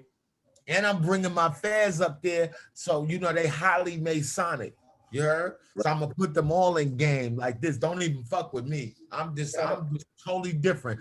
No felony look. I love y'all, man. I gotta pack up and I gotta get up earlier. Rich, as usual, I appreciate you for having the illest platform in the world, King. You a legend. So, hey, leave them. They asking about Blue Pill's Geechee shirt. Yeah. That's your joint, right? Indeed. Absolutely. Tell them how they could get it. Tell them how they could get it. I made the Geechee. I made the Geechee that's for sin. You heard? So I create streams for the queens. You heard? I'm for the goddess. That's her stream. You heard? So hit Cindian up, and then we got our printer locked in. We could get that shit shipped to anybody next day. So order it from her. You heard? That's her bankroll. Tell her what's her act. Cindian the artist, right? Yeah, Cindian _ on the Instagram. You know, this shit is for people that know. You know, they know where we at. And then niggas be playing with her. They be acting like they don't know the price. They just be wanting fat mouth and playing the DM. But whatever. These niggas be like this, like, oh, these people don't. They're like, we sit up pillow talk, like we don't be talking about lames. You heard? Like, okay, you got it figured out. Whatever, nigga. You know what I mean? They know how to find us. You feel me? Yeah, they be playing. They play too much, Paulie. I love you, son. hey, I'm gonna talk to you next week, my brother. We gonna link up. All right, that's a go. Thank you. Peace, brother. Peace and love. Peace, God. All right, that was my brother. See, that was my brother A.A. Rashid. Again, another amazing contribution. I'm here. You hear me? Yeah, go ahead. Yeah, like this. Look how much they got in such a short period of time. Like, listen, let this represent those chakra wheels, man. Let me talk to the people real quick, Blue, before me and Blue will probably be on here for about 30 more minutes, y'all. 20, 30 more minutes. Let me talk to y'all. Y'all see what me and Blue been doing the past 4 or 5 weeks with these metaphysical conversations, right? How many of y'all, what do y'all think y'all gonna get for this Kundalini workshop? What I want to know right now is how many people in the chat room are actually signing up. And don't bullshit, family. You know what? Even if you ain't signed up yet, I want to know how many people are signing up. Because this is what we have bought. Dr. Phil Valentine, Panic was on here. We was building. Billy Carson, Rashid was just building on the darkness. We going back to black. We are going back to black this year, family. We going back to black. We going blackness is where infinity lies. It's beyond the sensory perception realm. It's where we going this year, family. That's where everything we need resides there. We got to stop being scared of blackness. We got to stop letting these spiritual people, so-called spiritual people, saying blackness is evil. That's where we going this year. How many of y'all? Okay, so Trev Thorne says he or she is a part of it. Who else? Who else is signing up? Cuz I signing up. Okay, I want to see y'all. Who else is signing up? I want to know so I could just have an idea of who's taking this serious. We was just talking about secret societies taking this shit. They put their life on this right here. Because it's free, don't take it for granted. And like Blue said, and we was talking about, they actually utilized it better when it was in limited quantity for whatever reason.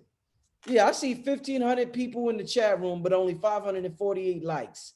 That's very weird. I'm glad Ichigo pointed that out. That's very weird, but hey, I'm not complaining. It is what it is. You know, we're talking about something, the occult. We're not talking about pop culture. We're not talking about just the NBA, or we're not talking about Cardi B today. We're not talking about certain things. We're talking about something that a select group of people is going to be into. So, you know, it is what it is, but I want to know who's signing up. Morefire said he or she is signing up. All the way live is signing up. Yeah, dark is where everything starts. It comes from. Melanin Gaia said that. No, it's not. Ichigo? Okay. All right. Yeah, Melanated Nectar is signing up. Reese's Pieces, I love to. My budget is tight though. I mean, hey, you listen, your budget will improve going into something, signing up for something like this. You know, me and Blue was talking about the block chakras. You know, a lot of our problems as adults are a result of block chakras or block energy. So when we can't advance, we just can't have that thought that we need to have, or that vibration or that frequency we need to vibe on. Is because we got energy blockages, which eventually turns into what we call dis-ease. When our body's at dis-ease, that's the later day, that's the end of the energy blockage. I truly believe, check it out, y'all. I truly believe that I told y'all before, my father got killed when I was in my mama's belly. 9 months, right before I came out. I truly believe my mother carried that trauma with her my whole life, because just being around her, I could see she never got over it. My mother made a transition when I was 25, right? She suffered from kidney failure. And I truly believe that her sickness came as a result of a severe blockage, an emotional blockage that was in her body for years. If I was 25, that was in her body for 25 years. And it eventually manifested in the physical form as some form of physical ailment that we may have called kidney failure or whatever. But I truly believe that because of that, it contributed heavily to what my mother getting that disease. So this shit is serious, family. This shit is serious. We carry with us, and we wonder why we can't do nothing as adults. This right here is going to save your life. My brother Blue talks so much about, let me get this off the screen real quick. He's been talking about health for, like I said, for years, right? And sometimes when something is so available, we take it for granted. I had this book for a decade, never read it, didn't touch it. Mm-hmm. I was more interested into, you know, the other books I showed y'all. But this right here was like, oh, that shit boring. Science of Breath. I'll get to it eventually. I have to read it. I just found it today. Right. This is it's only 71 pages. I'm going to read it by tomorrow. But the time is important now, fam. We gotta clear these energy blockages. I just had to say that, Blue, and I had to see who's serious about this because we're on YouTube, and I want to know who's just think this shit is entertainment or who's really serious. I want to know who's signing up, point blank. You know what I'm saying? Because it's just some serious stuff, Blue. What's going on, my brother? Talk to me. I mean, you pretty much said it all. The time for games and entertainment is over. They're not even playing the playoffs right now. So that continuously shows you, the games are over. When are you ready to tap in? When are you ready to get serious about yourself? You know what I'm saying? When are you ready to move past the blockages? No disrespect to anybody who identifies with, lack, to say, oh, I don't have this. Start asking the questions to say, well, how can I get, how can you assist me in actually helping to obtain my goals? And then we could speak about a practical approach, because the telltale sign of spirituality is you should have access to abundance, because it's all mental at the end of the day. So if you haven't graduated or gotten to that particular point where you've unlocked, what it actually means to be in this space and tap into, all of the reservoir of available energy that you have to your disposal, then you need this workshop. You know what I'm saying? I definitely need this workshop to get past that particular blockage, because, spirituality should not be identifying with any aspect of lack. Indeed. You know what I find, Blue? I find that, and I'm gonna ask you another question about the H.P. Lovecraft in the show. But I find that one of the ways I unblock certain lack, principles of lack that may be in me, or certain just I don't know the other word I want to use, but I have to. One way I changed energy of lack in me, or me feeling incapable of doing something, is I have to change the language that I use when I talk about a particular subject. So if I, when I go to the store and if I really want, sometimes we see something we really want it, but we tell ourselves we can't afford it. I don't use the word spend anymore when I use self-talk. I just use the word circulate. And because I use the word circulate, a whole different set of thoughts comes through my mind and passes through my neurons in my brain, because I'm changing these words, because you're opening another channel, right? Yeah. You're opening another channel. So that channel that you're utilizing a different language gives you access to new energy and new outcome. You did what I'm saying? And sometimes it's just as simple as that, because you're allowing yourself now to come up with new parameters which didn't previously existed, because the old parameters are attached to that language, right? Mm-hmm. So that's a throughway that you're already familiar with. Chances are you've been down that road before, or you visualized it by hearing somebody else's story, but nobody ever talked to you about their story utilizing the word circulate. Facts. Another one, and I'm gonna say one more for the family. I'm gonna share one more for the family. It's when I think about, because a huge problem with our people is when we say affirmations, we think about and we say things like, "Oh, I am wealthy." We say it, but we really don't believe it. And the universe understands our frequency that's being projected. So the universe, forget about the words you're using. The universe understands your emotional intention. So when we say an affirmation, sometimes we can say something that's so-called positive, but be sending out negative affirmations. When I talk about how wealthy I am to myself and to my universe, I look at my chi energy as my wealth and not the fiat dollar, because I understand that reality is nothing but a projection of my chi energy. So I know I'm very wealthy because my chi energy is unlimited. And this is one of the reasons that I got to stop bullshitting. And I had to really get with the breath program that Blue Pill's been teaching us for years. Dr. Alim Bey's been teaching us for years. All these brothers been teaching us for years, and get with some of these stuff, because I understand that it's my chi energy that's my wealth. I'm the currency, you know what I'm saying? So I can never be poor. If I have $1 in my physical pocket, that shit is so temporarily, there's no sense in me even stressing it. You know what I'm saying? In fact, that's going to make me appreciate the million when I get the million, me having $1. So I appreciate having that dollar when I did have that dollar. But yeah, So I'm just, I'm changing Right. my language when I engage in this You self. know, yeah, like how we identify lint as being broke, right? Right.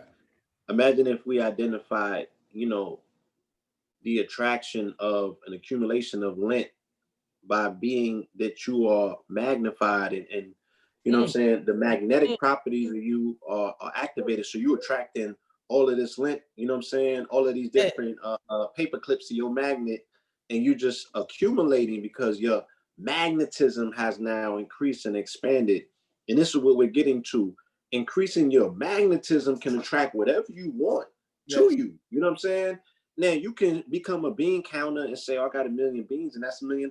You know what I'm saying? But your focus should be your magnetism, because if you come down to one bean, you always know where you're going to get another 1 million beans from. It's the constant flow of the magnetism, the circulation. That should be more important than the actual bean that you count.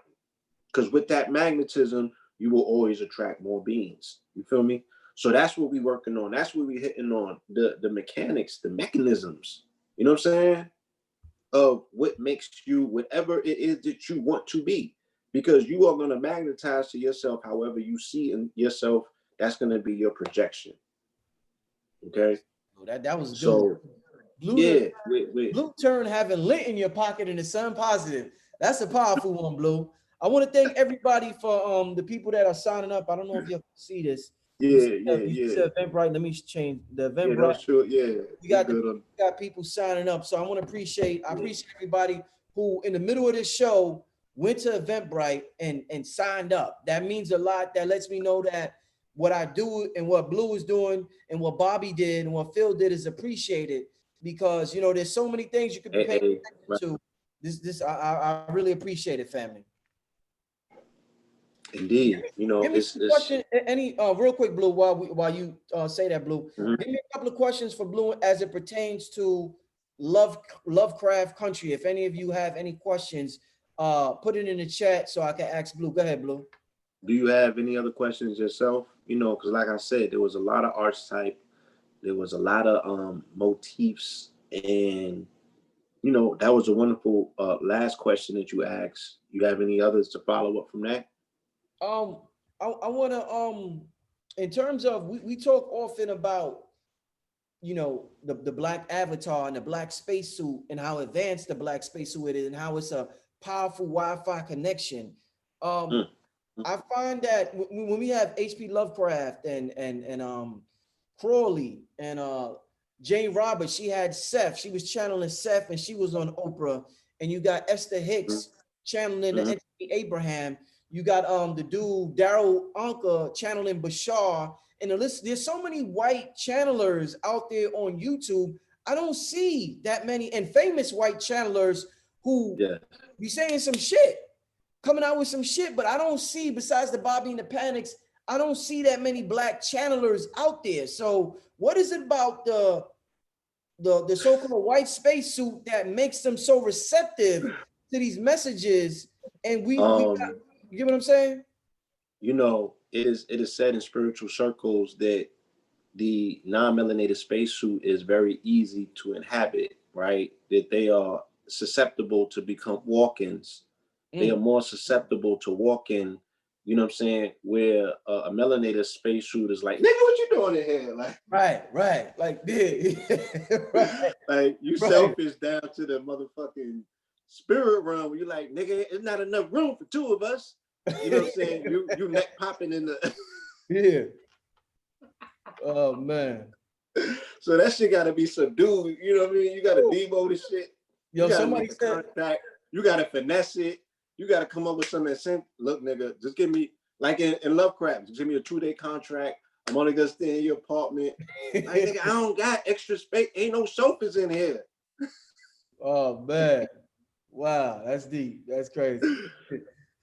I mean, primarily because the non-melanated spacesuit is a younger one, right? So it's less, it comes with less memory, and it comes with less immunity, like less of a defense buildup. You know what I'm saying? So it's easier occupied. Spirit that been here millions and millions of years. You know, they just gotta, it's just a memory issue.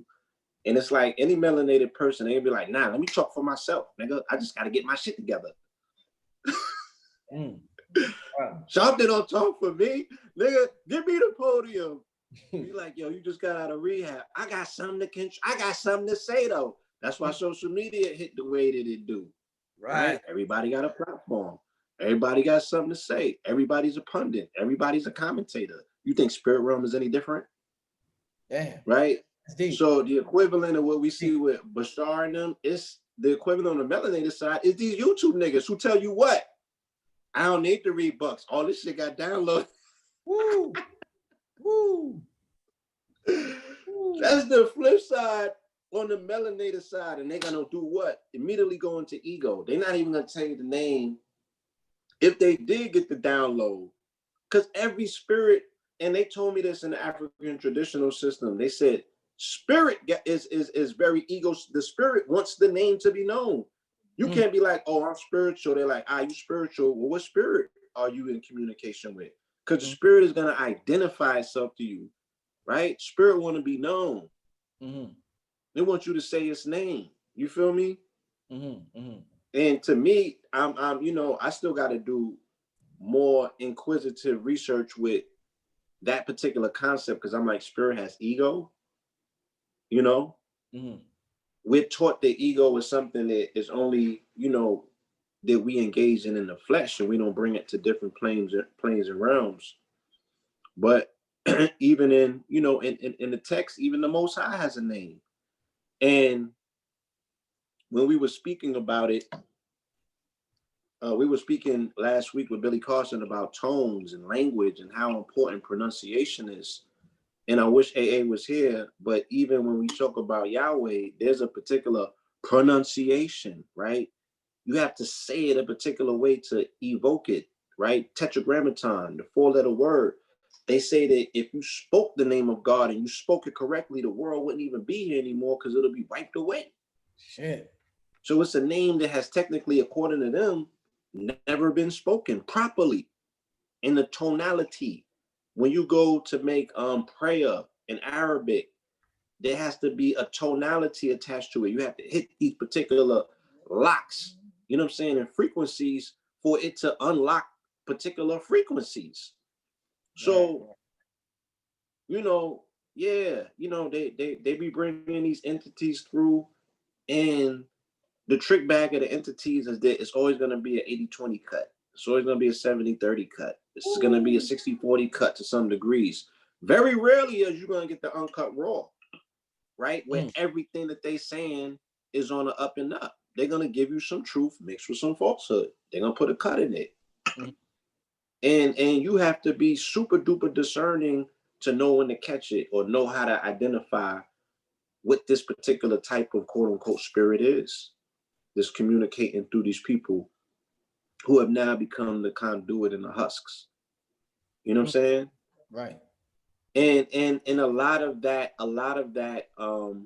domination, a lot of that what they call possession, right? That takes place along the spine as well. There's entrance ways along the spine that these spirits come through, right? So it's very important, like, because they don't necessarily, you don't be seeing them come to people that's like super duper aligned and fit and right. They be slouches and sleuths and shit like that, right? They look like very susceptible husks, you know, or the women that look like they don't necessarily, I don't want to, you know, but yeah.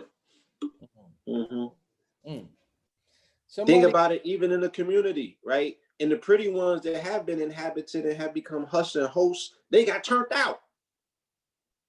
Yeah. But the ones that, you know, are not what public or society perceives as pretty and, you know what I'm saying? They the ones that be the best ones. They hold them hosts and they work with them well.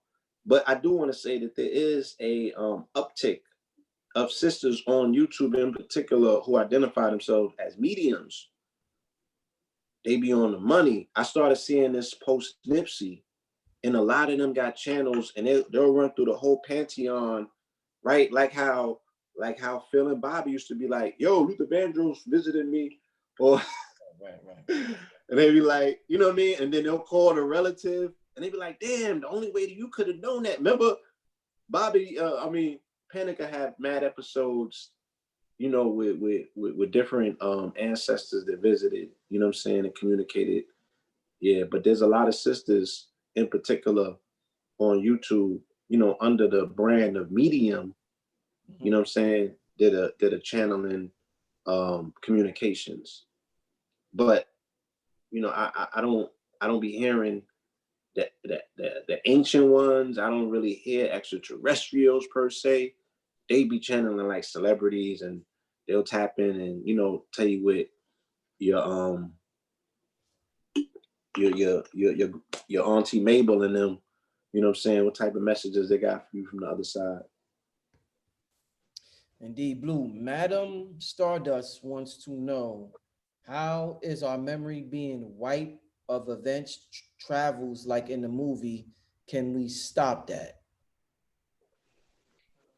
Oh,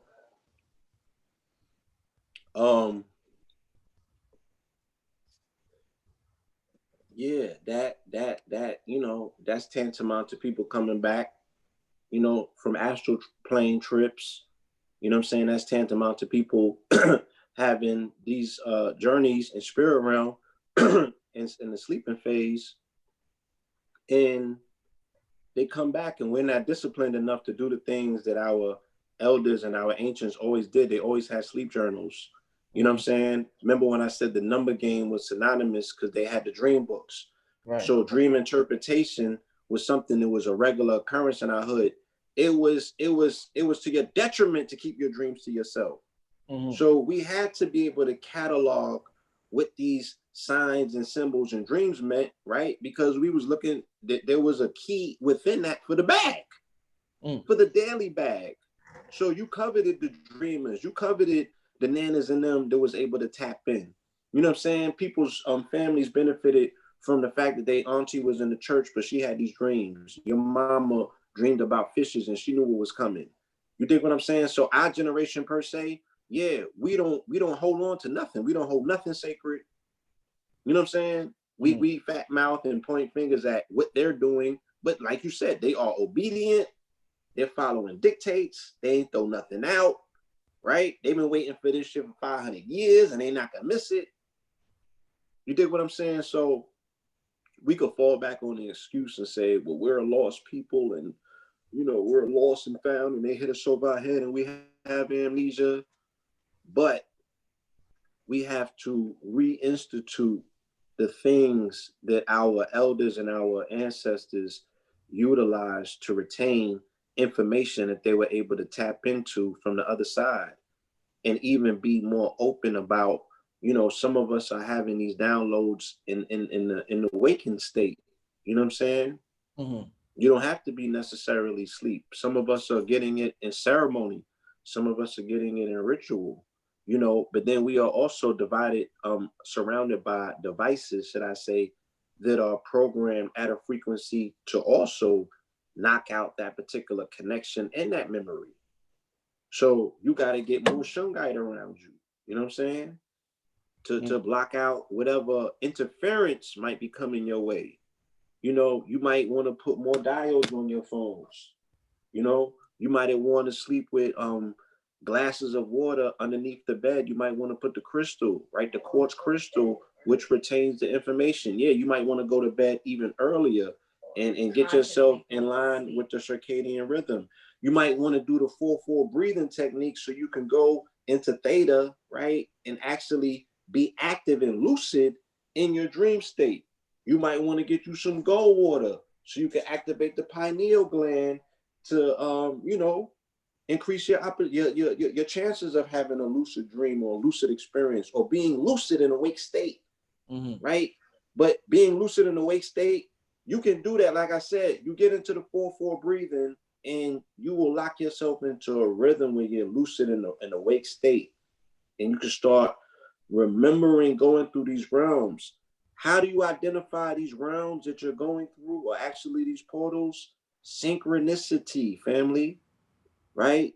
The syncopation of time and space that we call synchronicity, right? That's aligning you. That's showing you that you're going through these portals. You know what I mean? Also, you're feeling, you know, that. Yeah, and you're into it. You're feeling what they call deja vu, and damn, I felt this before. I've been here before. You know, this feels familiar. It definitely does. You know, now what? Because I can't, you know, I can speak about my personal experiences, but that's not the same for everybody. Right? That's why that's important for remembering dreams. It's very important, how it made you feel, because that's how it's going to help you decode what it means. See, I got a Virgo. You know what I'm saying? That always helps. That's a better. I be listening, so I'm all ears these days, man. I'm a student in the class. I've always learned from Virgos. Virgos are amazing teachers, because they're detail oriented. So they really point out, you know, how to utilize for power the things that are right around you. And the most powerful thing that you have to your access family is your focus factor, you know, to be more keen and aware. We're talking about increasing consciousness, because that's all consciousness is dealing with, is awareness. The power of concentration and breathing combined is going to get you everywhere that you need to go, yo. I'm freshening up on this for the workshop. These two right here, I'm you know, I gotta freshen up on these two for the workshop. So this is what Brother Rich is freshening up on: the science of breath and the power of concentration.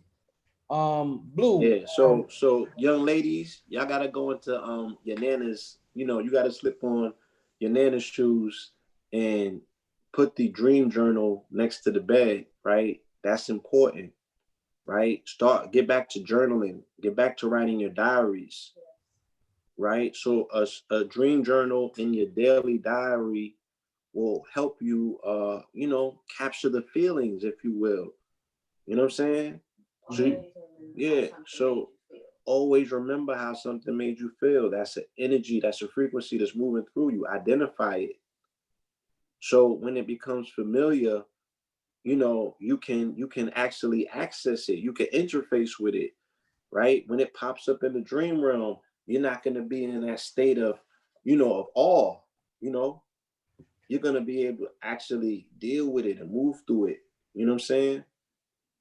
Get to it and move through it. So all of you know, all of what we're speaking about is, you know, you have the ability to heighten that awareness. You have that ability to heighten, you know, the intuitiveness. You have the ability to heighten the feelings once you align the chakras. So this workshop is paramount, right? To have this heightened awareness and heightened experience in this lifetime, so you could really decode this thing and not come back and have to repeat it all over again, right? Because it's going to be a long winter. Strap on in. Man, I ain't making no promises. You know what I'm saying? This is going to be a long winter. What Blue, let me see, where is this at? Tonya T. Clark wants to know, why now are they so out with the truth? Tonya T. Clark wants to know that. Yes. This is 2020. You know what I'm saying? In 2020 could be best described as, this is the year when everybody had to come to the table to renegotiate their contracts. You feel me? Everybody has to come to the table to renegotiate their contracts, right? And whether you get a contract extension or not, that's on you. You could tear the contract up and go independent as well. So they want you to contract, right? Voting is a contract, right? Paying attention to something and allowing it into your, you know, your mental space. You're contracting with something. You know what I'm saying? You're allowing things in. It's the year of 2020. It's vision, right? What are you observing and how are you receiving what you're observing? Do you believe what you see, right? Are they still able to tell lies to your vision? Because it's also 2012. So 2012 is Maya. It's the illusion. So are you able to discern, right? See with 2020 vision, the illusion, right? Or you need somebody else to make the decision for you in 2020. So, decision 2020. What's the tagline? What's the tagline? Fighting for the soul of the nation. Right? Fighting for the soul of the nation. Shout out to the sister Rhonda that I did the interview with, you know, and she points to the fact that when they speak about nation, they're talking about the indigenous people. Why isn't it the fight for the soul of the United States or for America? Why are they emphasizing the nation? Because you are up right now for the contract. It's like, boom, slavery is over, 400 year jubilee, right? Now, the slave owners like this, you know, Buck, you've been in the family all of these years. You know what I'm saying? Now you can go out there in the wilderness and run the risk of being eaten up by the Cthulhu's and them, or you could choose to remain on this plantation for a fraction of the fee that we never paid you. And we got room and shelter for you. We got food, clothing, and shelter, matter of fact. We're going to give you this nice little card. We're going to put the chip in your arm so you don't even have to use this card, matter of fact. All you got to do is all that. That's what's going on right now, right? Even in the book, it said what? At the end of the days, you're going to take some with him. So now he like, oh, I got a PPP check for you.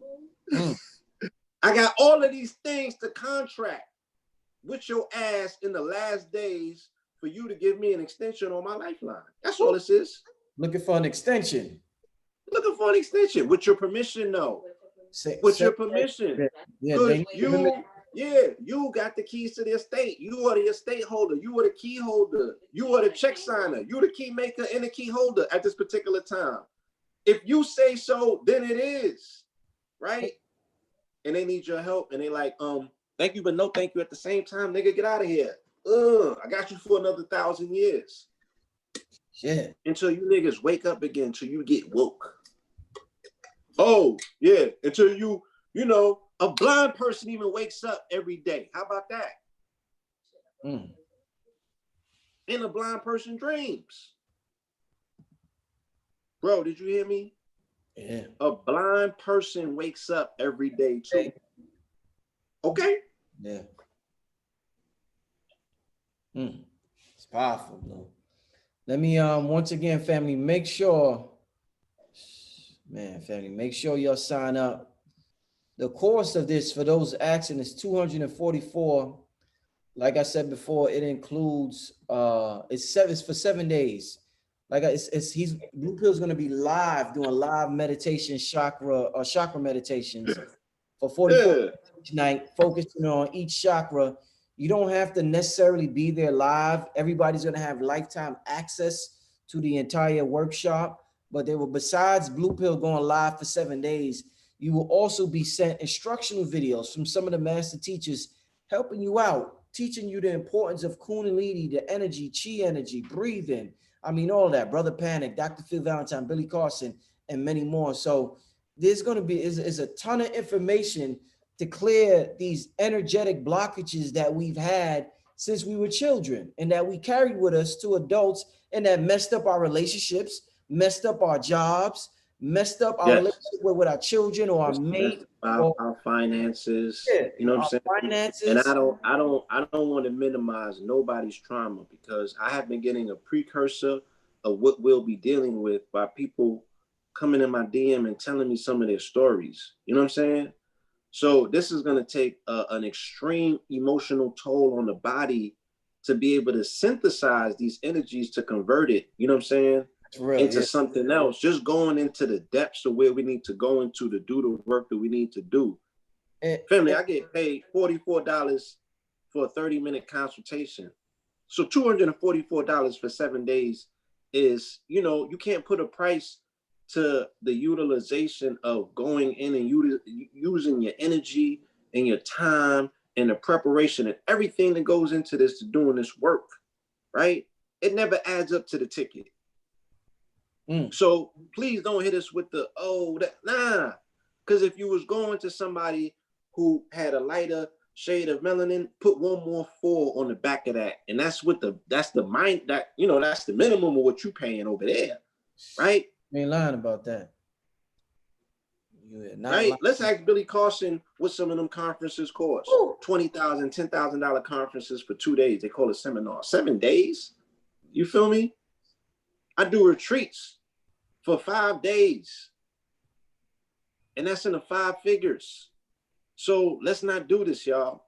You feel me? Everybody needs to be in that 7-day Kundalini workshop, right? And you have lifetime access to it. You dig what I'm saying? So please, y'all, you know, let's make it worthwhile for one another to honor the moment that we know that we're in. Okay? I was just reading some of this Hilton Hotima Blue. Hilton's Hotima said the world inside, since we talking about the inner world, he said the world inside the molecule is exactly analogous to the great space in which the celestial bodies move, which space scientists believe to be void and empty. Electrons, atoms, molecules, planets, solar systems, agglomerations of stars, all these are phenomena of the same order. Electrons move in their orbits in the atom, in the cells of the human body, just as planets move in their orbit in the solar systems of the universe. The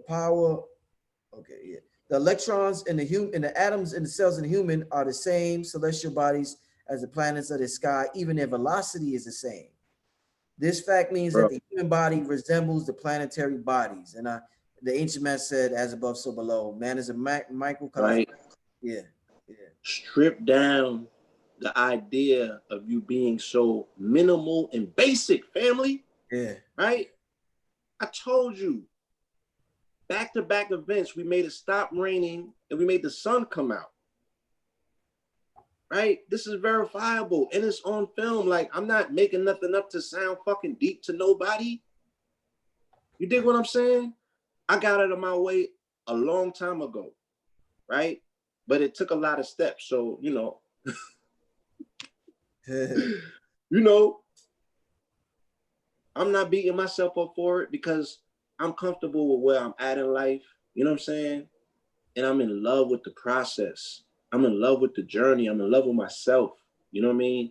And I want to share this accessibility to love. And we have to go up that ladder. It's necessary because I know that there are some rungs that are missing on that ladder. And people are fearful to take that leap of faith. We saying, shit, we're going to hold your hand on this, you know, here and there, not all the way up. That's on you to get there. But you have the power within you, the same power that you see out there in the atmosphere, in this vast space, right? You are composed of that at the most minute level of your being, right? The most minute level of your being is the illest quantum mechanics in this universe taking place right now. The science cannot even observe, crack, or duplicate, right? There's so much science that's coming out these days about who you are at a quantum level, right? I want you to benefit from this before they, you know, upchuck it to the AI to be like, they had a chance. You know what I'm saying?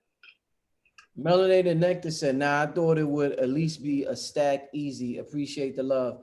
Yeah, I mean, you know the value of it, and maybe I should say more. Maybe that's what people are, some people expected it, but nah, it's not a stack. It's very fair as far as what we're doing and what we're giving. So it's 244, Corey Johnson, 244 for the 7-day workshop. Giving it away. Yeah, along with instructional videos from some of the master teachers. So listen, family, we about to wrap it up. I don't see any more questions as it pertains. Yeah, you rather be there live instead of the live stream. Well, you gotta, you know, I understand that, but you shouldn't miss this out just because you can't be there live. You should definitely, this is something that we got to get used to. You know, you should want to be live in the inner world. You know, shit. I know you want to be live in a room with us with 400 other people, but you could enter a world inside you where there's millions of people. There's millions. This is about your internal experience. You know what I'm saying? This is about your internal experience. And it really also is about you grounding into the space that you now call home, because we want, right? Your inner temple is the primary temple. Your home has now become your place of worship. You know what I'm saying? It has to be sanctified as your temple. And you know, you have the ability to tap in to that reservoir of power where your auric field could go out, where the whole community could be feeling you, the whole complex, the whole city block, the whole city if need be, right? Everybody could benefit from you tapping in to self, you know what I'm saying, and moving these particular wheels in the way in which they need to be moved. So it's a personal journey, and it would be best befitting for you to, you know, you could be at home in the comfort of your crib, you know, however you want to set your space up, you know, with your family, bucket naked, however you want to do it, right? We don't want you in the room with us bucket naked. You know what I'm saying? We ain't on that. You know what I mean? We want to be where we are at right now, peacefully utilizing, you know what I'm saying, this technology as it's available to us. Because until things change, until we say so, this is the quote unquote new normal, right? But we can utilize this opportunity to make some powerful things happen. Same way that we were doing the quantum meditations, you know what I'm saying? The global quantum meditations that was changing the trajectory and the outcome of this planet overnight. Those people represented nodes on the web, on the computer. Like if you look at, you know, an overview of the planet or the internet and you see all these lights going off, right? That's how the vast web looked. You know what I'm saying? Of all of these people participating and turning on their lights and affecting the Schumann resonance on this planet. Okay? So we need you to be that light where you are. We need you to be that beacon of light in your neighborhood, in your community, in your home. But first and foremost, primarily within yourself. And I want you to be at peace, you know, where you're at. Have no distractions. Okay? So we're going to also, by next week, we'll be, for those who have signed up, we'll be giving instructions about some of the things that we suggest that you might want to get to enhance this experience, right? Some recommendations of, you know, what colors you might need to incorporate, you know, through the days, what scents that you might want to have access to, crystals that you might need to get, right? Take it to the next level. So all of that is going to be sent out in a few days. And once again, you know, please do this for yourself, family. You owe it to yourself, you know, and it's accessible, it's affordable, and you got the time. Trust me, there's no time like the now. You know what I'm saying? And there's no time like now. Indeed. Yeah, this is a unique time we living in. I see, Time. cause I said, asked about the money magic book. Yeah, I'm sending some out late tonight. I don't know when you ordered it. If you have not gotten it yet, email me. You can email me richardmerritt@yahoo, or in the description bar, there's a number there. You could text that number, and I'll see what exactly is going on. But besides that, yeah, man, I appreciate Blue Pill AA Rashid for coming on tonight. Another, like I said, this is like, man, I'm having a blast having these shows weekly with Blue Pill, and we're bringing on these guests, and we're having this deep metaphysical talk that in a world that's so affected by distraction and everything going on around, to still be able to have this important conversation that some may look at as not important. It's important to me, and that's why I'm doing it. And I know if it's important to me, it's important to some other people out there. So I want to thank everybody, you know, for being in the chat room tonight. As always, Blue Pill. Oh, somebody asked about music. I'll be having an update on music soon. I'll let y'all know. And I got the affirmation track coming out soon, real soon. I'm just waiting to get the visual. So I'm gonna have an update soon. But Blue, your two things, contact. yeah. Again, thank you to everyone who showed up for this magnificent demonstration, another class, another classical episode. We want to send our love, our light, specifically a light of protection, a white light of protection to the residents of Louisiana and Texas, right? I can't be geo-specific and say what county this hurricane may hit, but I'm booked to be in Houston on Friday. I don't know how that's gonna play out. You understand? But I have family, I have friends, and I have loved ones who I care about immensely in the trajectory of this monstrosity that is heading, this Category 5 hurricane that is heading towards the Gulf region, okay? So I want us to send a collective, meditative, white light of protection over that region, that the you know, not only the women and the children and the brothers be protected, but also, you know, the trees and, you know what I'm saying? Infrastructures and, you know, different animal life, marine life, all of that. You know what I'm saying? I don't want to see another Hurricane Harvey, man. That was very tragic in 2017. 1 trillion gallons of water dumped on that region. And also, let's also send that light of protection and that loving light out to the redwoods, the redwood forest, the fires that are burning in California. There's always fire and water purification taking place on each coast around this particular time in the middle Jason months. So let's be mindful of that. All right. There's a lot of repercussions that come with the destruction of the redwood forest. These are the oldest trees on this particular continent, part of an enchanted forest. Yes, this is the breath of the lungs of the planet. You know, these are key factors. And we need to stop thinking so minimal about ourselves, right? We have a say. You know, the what we call intervention, you know what I'm saying? From spirit realm, from the star nation, from all of these things. We have to put the requests up, right? There's a lot of interference and intervention that can't happen unless we request it, right? We have that power. We do not understand the power that we have, right? As like I said, if we are the key makers and the key holders, we open doors and we close them. So we have to put up collective meditative prayer to say, look, we need the help. Bring it in. You know what I'm saying? Shift the waters from Texas, from the Gulf, and send it to the redwoods, right?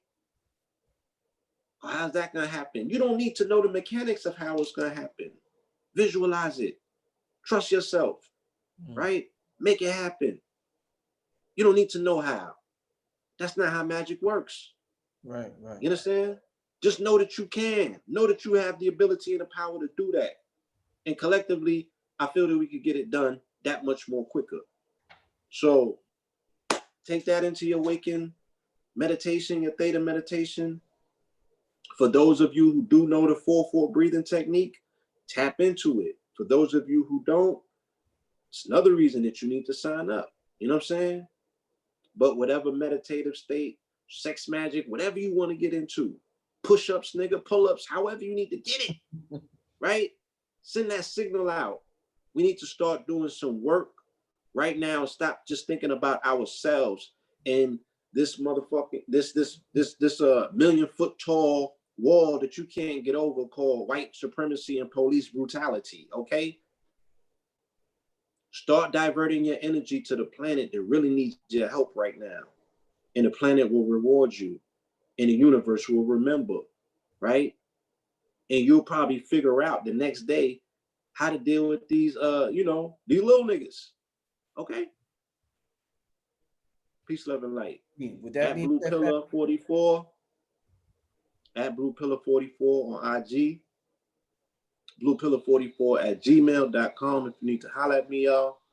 Goldwater.com is the product, Goldewater. We got a new product, Sports More. So we also have the Crowns Oil Black, okay, along with all of the other phenomenal products that are in place. Peace, love, and light to the family. I love you. To the family in the Gulf Coast, stand strong and tall, be there for one another just in case shit fall. All right? Peace. Peace, family.